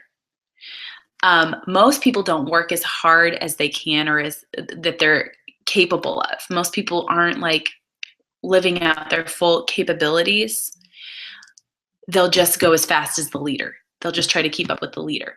So the speed of the leader is the speed of the gang. Okay, let me tell you another story. There was this race at the Olympics, and it was Usain Bolt, a famous Olympian who ran track and field. And so he won the gold medal. And then number 2 and number 3, silver and bronze, not only did they finish number 2 and number 3, they actually blew out their own personal records, like they ran faster than they had ever run personally, which happened to be world records too. So not only the gold medalists broke world records, but number 2 and number 3, silver and bronze, broke world records. And so they were interviewing number 2 and number 3 after the race. They're saying, you ran the fastest race ever, like, how did you do it? What do you attribute this to? And their response was, they said, we were just trying to keep up with Hussein. Okay, we were just trying to keep up with Hussein. So people will work like crazy to keep pace with the leader. Let me ask you, would your team say that about you? We were just trying to keep up with her. We were just trying to model what she was doing. We were just trying to live up to her level of excellence. Would your team say that about you? Would your unit say that about you? His excellent performance, winning the gold medal, naturally raised their level of performance because he was modeling for them. And that's what leaders do. They will naturally raise everyone else's level of performance because of their excellence. Okay, so the leader, you guys, the leader has to be the most disciplined, the most consistent, the most positive, the most authentic, the most others-oriented and service-oriented, and the most personally developed. The leader has to be the most. And it's a responsibility. It's a great privilege and a great responsibility to be deemed the leader. A great privilege and a responsibility, and not always easy. But the question is, are you the most? For the people that you lead, consultant, if you're leading a team, director as you're leading a unit, director, senior director as you have offspring sales directors, are you the most disciplined, the most consistent, the most positive, the most authentic, the most people-oriented, the most service-oriented, and the most personally developed? Because your people will rise to whatever level that you're at. A boss sees people as they are now, while a leader sees people for what they can become. Okay, leadership is the ability to get extraordinary achievement out of ordinary people, and not because you're telling them to or motivating them to, but because you are modeling it for them. You're modeling it. It takes a leader to see in someone what they can't see in themselves, to see extraordinary possibilities in very ordinary people. It's easy to be a boss or a manager, but it takes real authentic skill and character to be a leader. And in Mary Kay, we lead a volunteer army. We don't really have, we can't fire people. We don't give people raises or decide what their income is. That's just decided by the marketing plan. And so we're sort of like pastors leading a church. We lead a volunteer army, which for us means it requires even a more authentic form of leadership. And so the highest reward, of course, is to make a difference in someone's life. And no amount of money is as rewarding as being a leader and being able to positively impact and influence other people. So if you want to grow as a leader, first start doing the things you would want your team to do. So like, let's say you have a consultant come onto your team or a consultant come into your unit. Like, what would you love for her to do? Like, what would be so awesome that she would come in and do in Mary Kay? Who would you love her to be? What qualities would you want her to have?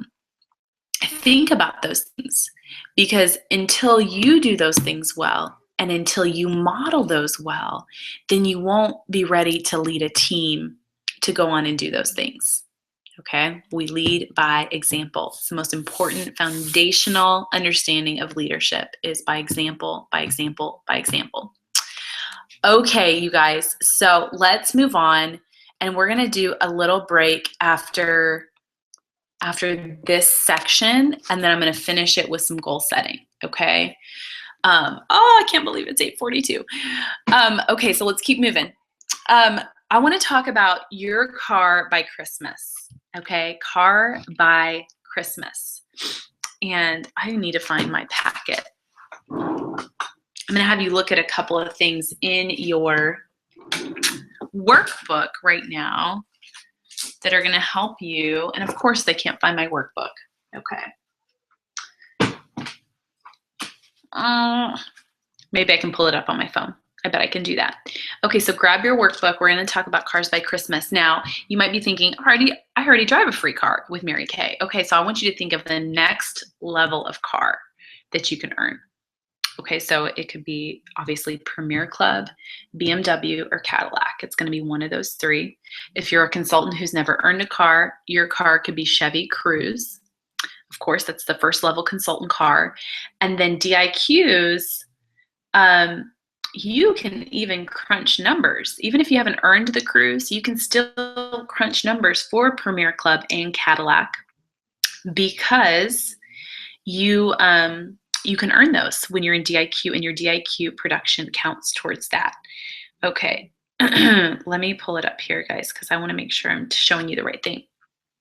Okay, so cars by Christmas, and I mean either on target for a car or you've finished it by the end of the year. Okay, one of those two things. You're either on target by Christmas time, or you're like wrapping it up in December. Because I want to throw out a challenge to you that we would all be at that level, that all of us would be at that level by Christmas. Now, I want to talk to the Cadillac sales directors because, you're already in the highest level car. And so I want you to be thinking about more about your unit club and the amount of production that you need for your unit club, because it may be more than Cadillac production. And then some of you, I want you to be thinking about an Escalade, because that's what you get as a national sales director. You have the option to have the Escalade. And there's a weekly plan sheet. Okay, I'm sure you already saw there's a weekly plan sheet in here to help you with the planning process. And there's a page in here that's about the value of earning a free car. And I want to really, I want you to really see these numbers and understand the value, because we often, just see our commission check and think, that's what you got paid, but you forget the value of driving free. And I want to talk about that a little bit. So after 9 years, you guys, it's been 9 years of driving a free car. I forget what a big deal that is. Okay, I need to remember to be grateful for that, because it's just my normal now. It's been my normal I've been driving free longer than I was driving when I had to pay for a car. It is my normal. And making car payments and paying for oil changes and paying for car insurance and paying for maintenance of maybe an older car or new tires, that is completely foreign to me. I haven't spent money on those things for literally 9 years. And so I know that I take it for granted, and I need to remember what a blessing it is. And when I started crunching some of these numbers, I was reminded, like, oh my gosh, what a blessing. Okay, so I looked up some numbers, you guys. Americans on average this blew my mind, pay $482 per month in a car payment. That's the average American car payment for a car loan. Yeah. And that's not for a luxury car. I mean, if I were driving the Escalade and it was actually paying for that, it would probably be double that, because it's an $80,000 vehicle. But we're just going to go with the averages. The average American pays $482, and the interest rate for car loans is on average almost 5%, almost a 5% interest rate on the price of the vehicle. That's why I really don't get why people, I find it so funny that when people come into Mary Kay, they hesitate to make a $2,000 investment on a product that can give them, you can make money on that day. Like, you have a guarantee on making a profit, but then they'll have a $20,000 car loan and be paying interest on that, and these crazy monthly payments on a vehicle that the moment you drive it off the lot, it loses its value. You lost money like the second you drove away in it. I just don't get that. It's just this weird thing. Like, we're willing to like have all this crazy debt from our cars and pay all this interest on car loans, but then, sometimes hesitate to make an investment in Mary Kay on something that can make you some money. Okay, think about it. School loans. Don't even get me started on school loans. Okay, so then you add in insurance. The average American pays $125 in insurance per month. And so if I just took the averages, I'd be paying about $600 a month for a car payment and insurance. That doesn't include oil and maintenance and all of that stuff. You multiply that by 12 months, $600 by 12 months, that's $7,200 a year. And then if you multiply that by 9 years that I've been in Mary Kay, I'm just using my personal example, that would have been almost $65,000. $65,000 to drive, just to be able to drive. You guys, that was how much it cost Cliff to go to law school. So just driving free alone for the past 9 years paid for Cliff's law school. Like, that didn't even come out of my commission check, because that value of driving a free car paid for that. So think about that for a minute. That's a lot of money. That's a lot of money. And driving for free, I mean, think about what that can do for your family's finances, to get rid of that car payment, get rid of that insurance, and the money that you're spending on oil changes and maintenance. Okay, so it's totally a privilege and opportunity to be able to drive for free. You guys, we can drive for free. When I was crunching all these numbers earlier today, I just was reminded of the great opportunity that it is, because I really have taken it for granted. The late Barbara Johnson, she would always say, I just don't understand why anyone in Mary Kay would not earn the use of a free car. And when you really look at the numbers and look at the value, and in your workbook, you can see the value for each of, I think that's too bright to see, but on that value of driving free car, I wanted to include that in there just so you could really see what that's worth to you and hopefully motivate you to earn a free car. And so we're going to visualize this, okay? I want you to put your pens down and just visualize this with me, that you have finished your first free car. If you've never earned one, you just earned your first free car. And if you have a free car, you've just earned that next level that's really important to you. Okay, is it that Premier Club? Is it the BMW? Is it the Cadillac? For Cadillac directors, is it requalifying for the second one?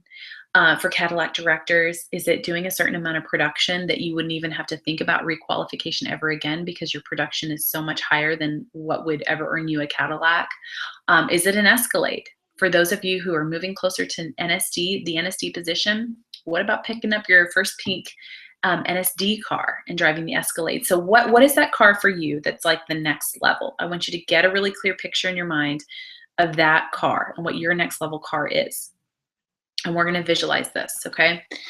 I want you to picture yourself like at the computer putting in the very last order that literally just finishes the car. Like, you're just putting in that order, and you know that once that goes into InTouch and on the computer, it's done. It's done. Imagine that feeling of satisfaction when you know, like, the numbers are finished. What will your first thought be? Who will you tell first? Who's going to be the first to know? How will you celebrate? What will you post on Facebook to tell all your friends and family?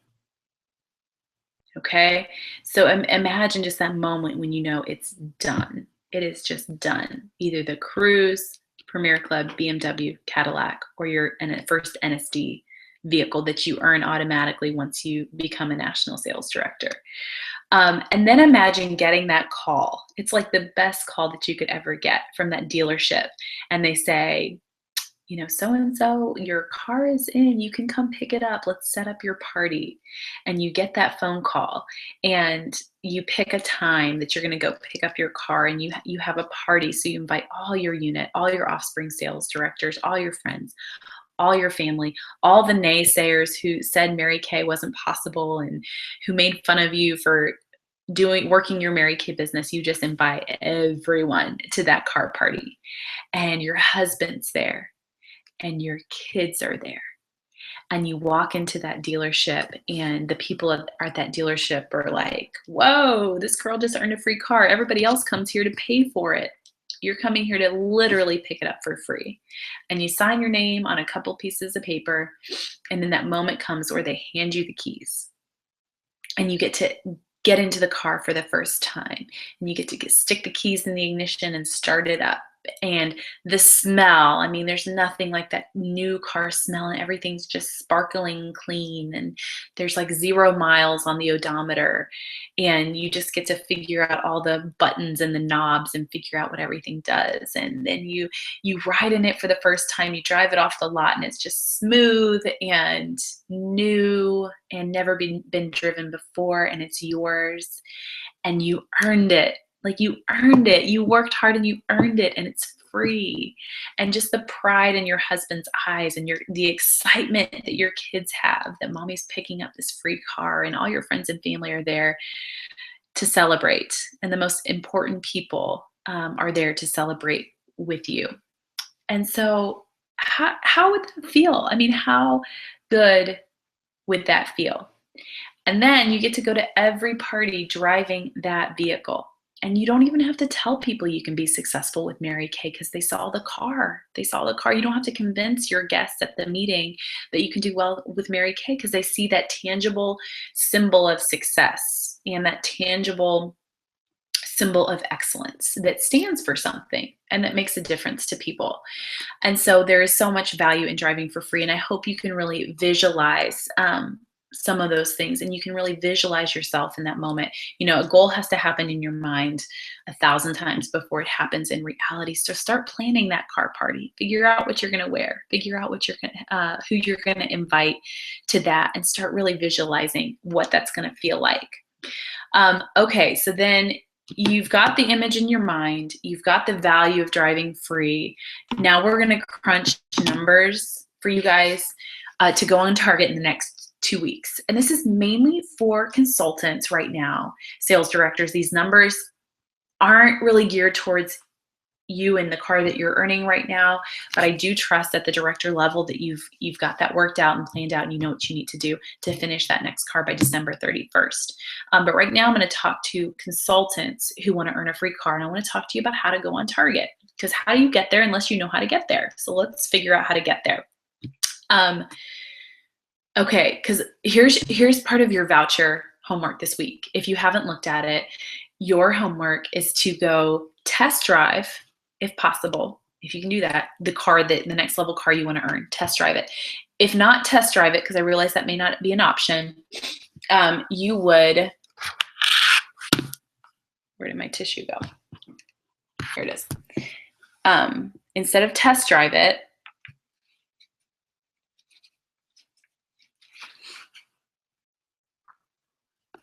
okay, you would at least get your picture taken with that. Now, if you know someone who has that car that you want, you may very well know someone, you can test drive her car if she lets you and get your picture taken with it. Okay, we had that question come up. For anybody who lives close to Lebanon, I would be happy to let you drive my Escalade. Stop on by whenever you want to this week. You can drive it. You can get your picture taken with it. If that's really your next level car, you can absolutely do that. Okay, so that's part of your voucher homework. It's worth quite a few points to get the picture taken and actually test drive it. Okay, so let's crunch numbers. You need 5 active team members. Okay, 5 active team members and a certain level of production puts you on target. Now, since it's 1 out of every 5 women that you share the opportunity with, I'm going to challenge you to do 25 career surveys this month. You may have already had some done, okay? With the hangouts that we've been doing, you may have already done some career surveys and have had some guests so far this month. They have to be in target market to count. They have to be a target market guest or career survey. Otherwise, they don't count. Remember, we talked about target market last week. So 25 career surveys and or guests, a combination of both in the target market, ideally is going to produce those 5 people. Okay, so let's say you haven't done anything. Let's just pretend it's November 16th and you're just waking up this month and you've done nothing. Okay, I know you guys have been doing stuff, but I just want to pretend like nothing's done yet. And so you could do 25 career surveys in the next 2 weeks. You really could. If you have 6 people on every marketing call this week, that would produce that amount. Okay, well, that would produce 24 if you had 6 people on every marketing call.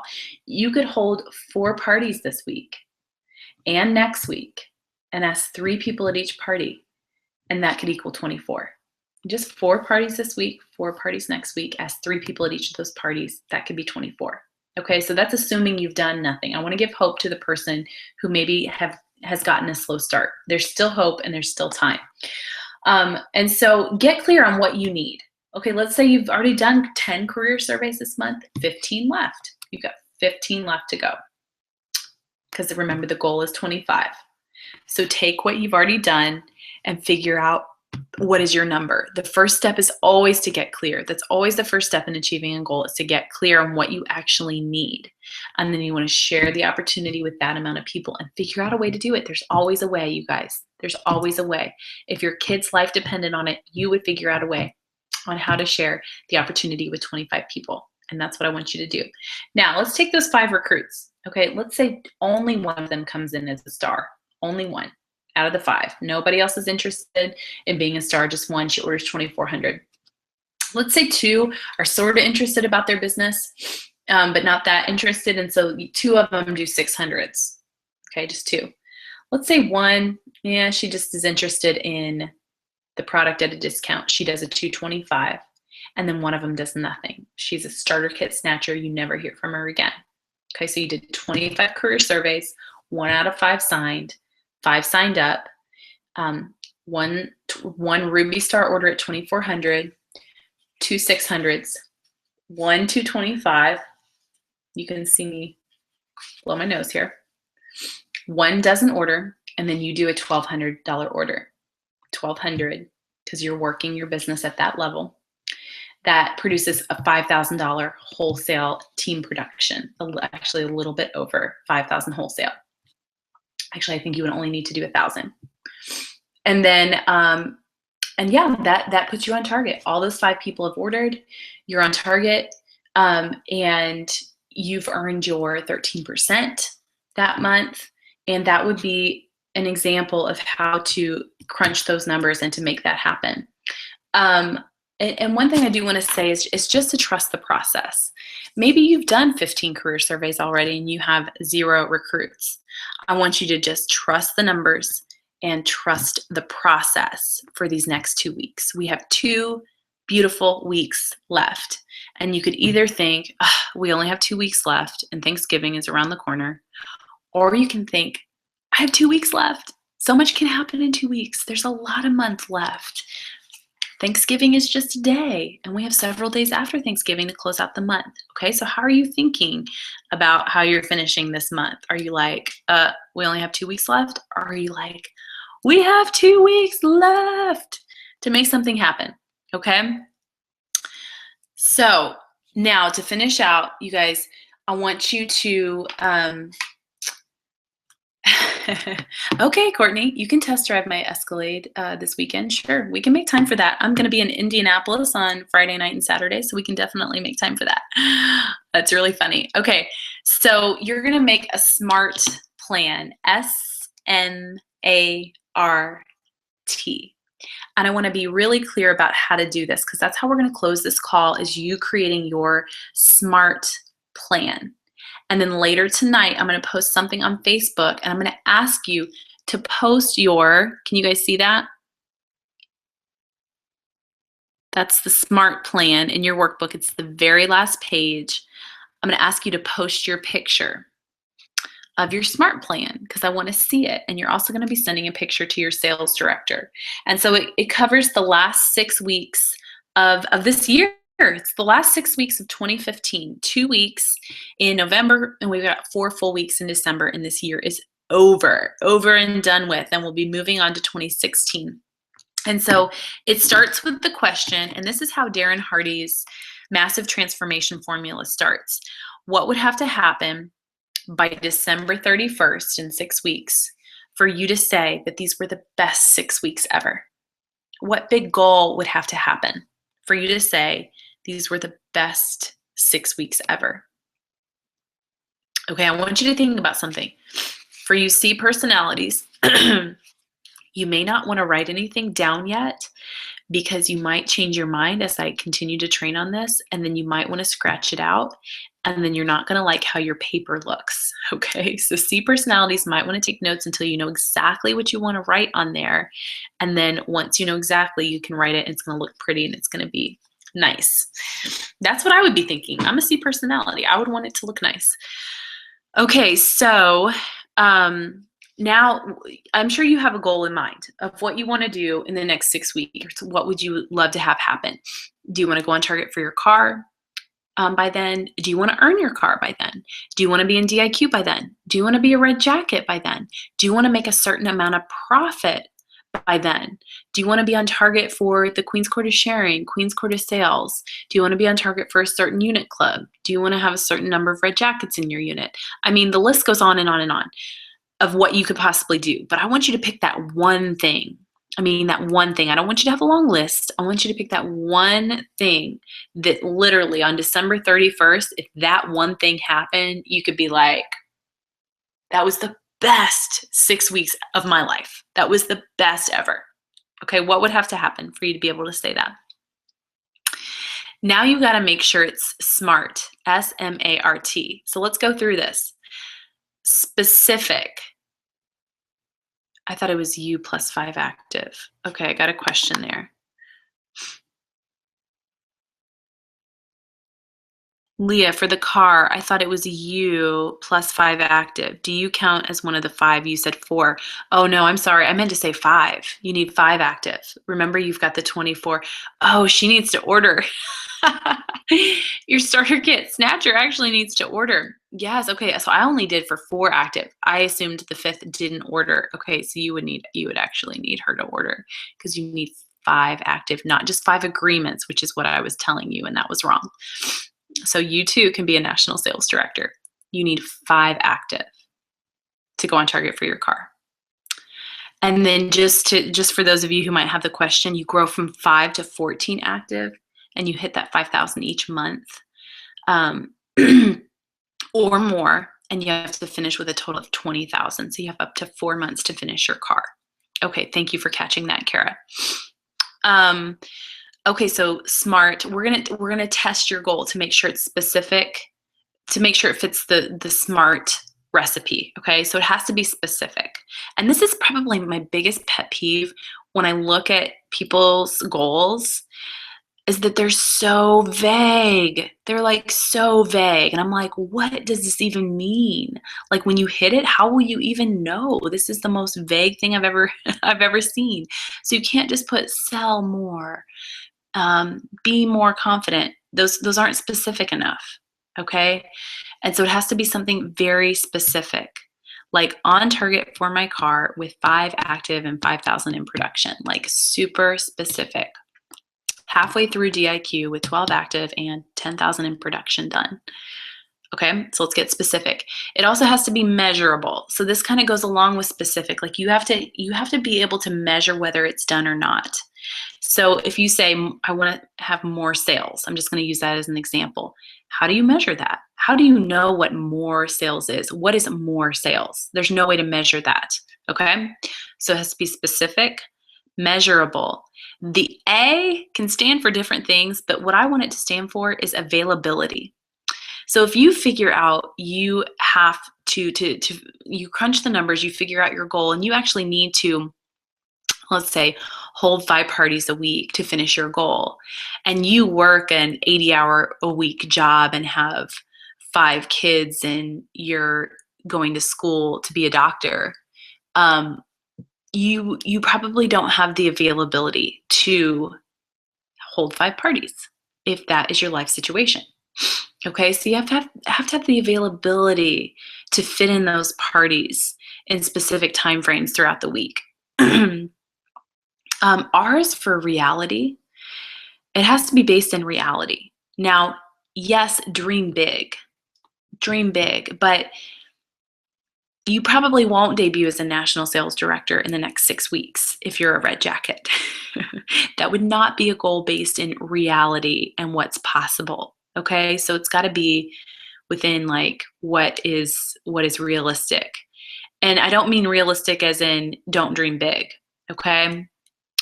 And then it's got to be time bound, and I'm making it time bound for you, so you don't even have to figure out the time frame. I'm giving you 6 weeks, 6 weeks to hit this goal.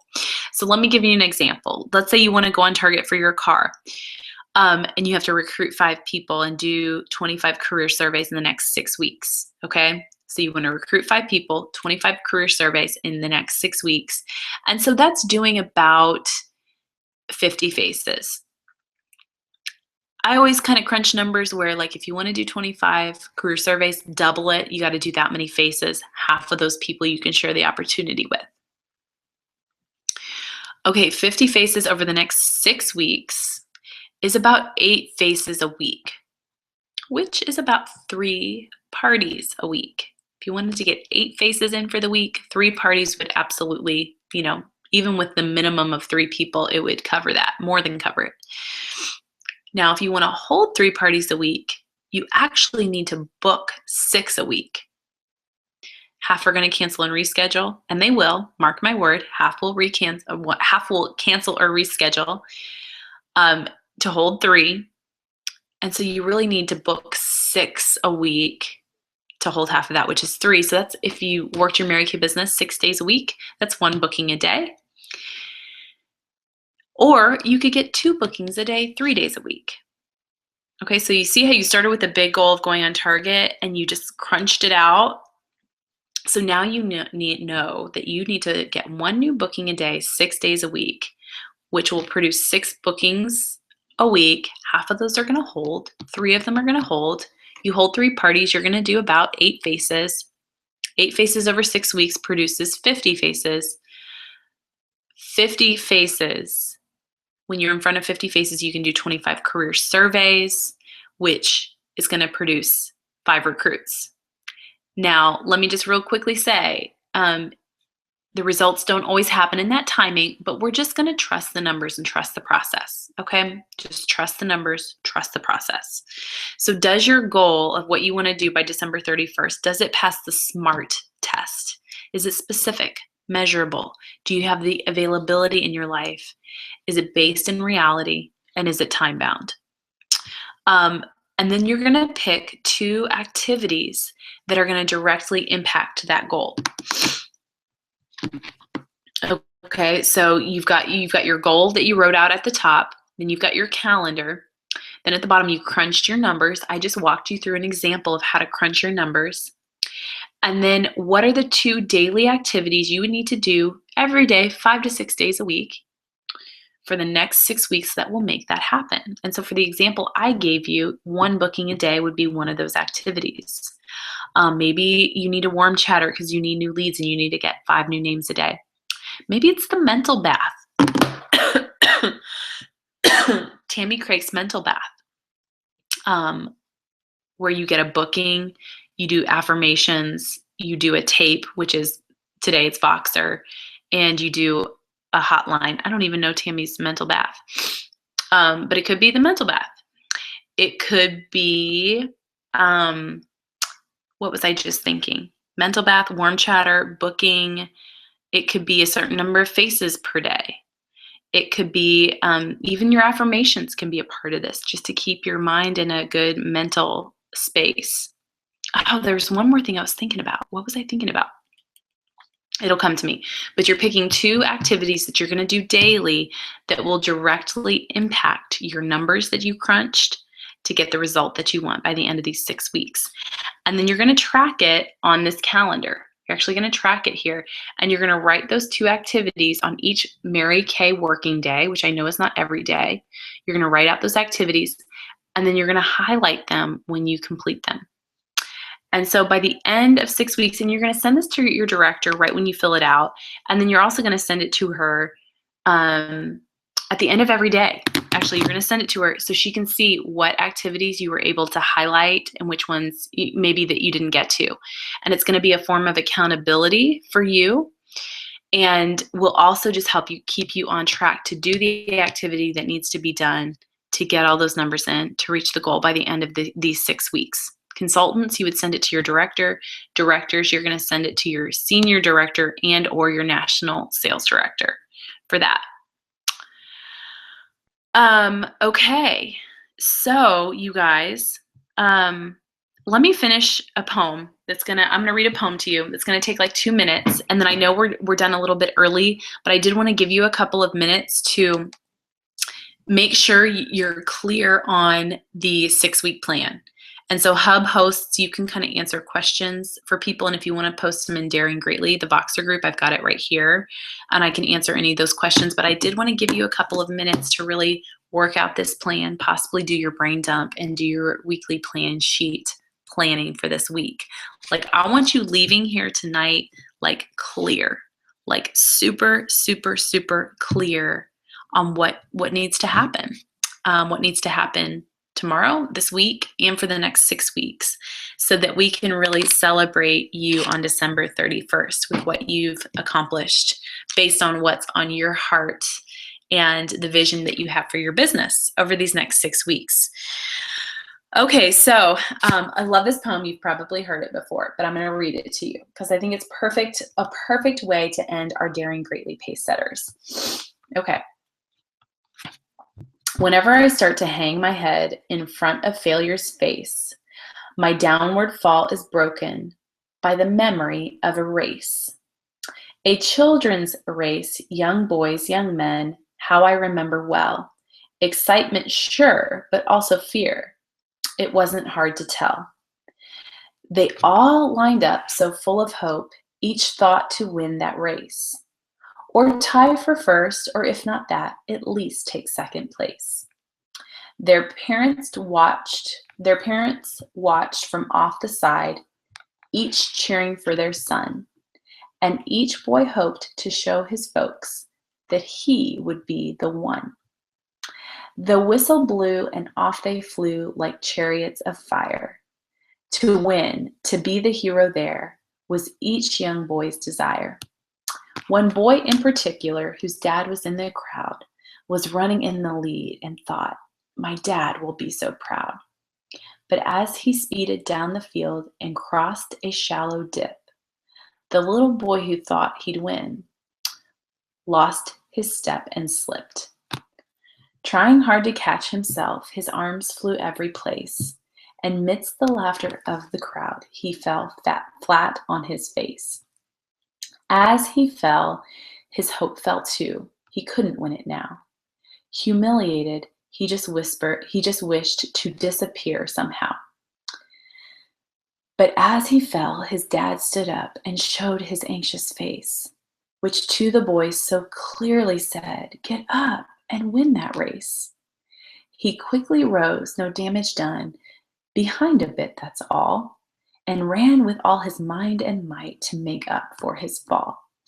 So anxious to restore himself, to catch up and to win, his mind went faster than his legs, and he slipped and fell again. He wished that he had quit before with only one disgrace. I'm hopeless as a runner now, I shouldn't try to race. But through the laughing crowd, he searched and found his father's face.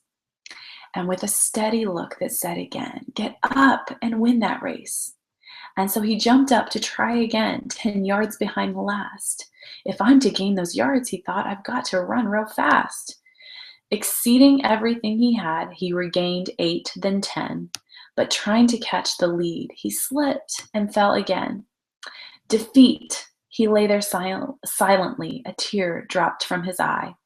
There's no sense in running anymore. 3 strikes, I'm out. Why try? I've lost, so what's the use, he thought. I'll live with my disgrace. But then he thought about his dad, who soon he'd have to face.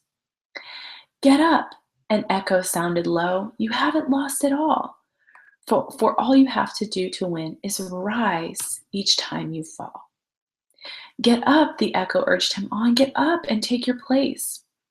You were not meant for failure here. Get up and win that race. And so up he rose to run once more, refusing to forfeit. And he resolved to win or lose, but at least he wouldn't quit. So far behind the others now, the most he'd ever been, Still, he gave it all he had and ran like he could win. 3 times he'd fallen stumbling, 3 times he rose again. Too far behind to hope to win, he still ran to the end. They cheered another boy who crossed the line and won first place. Head high and proud and happy, no falling, no disgrace. But when the fallen youngster crossed the line in last place, the crowd gave him a greater cheer for finishing the race. And even though he came in last with head bowed low, unproud, you would have thought he'd won the race to listen to the crowd. And to his dad, he sadly said, "I didn't do so well." "To me you won," his father said. "You rose each time you fell." And now when things seem dark and bleak and difficult to face, the memory of that little boy helps me in my own race. For all of life is like a race with ups and downs and all you have to do to win is rise each time you fall.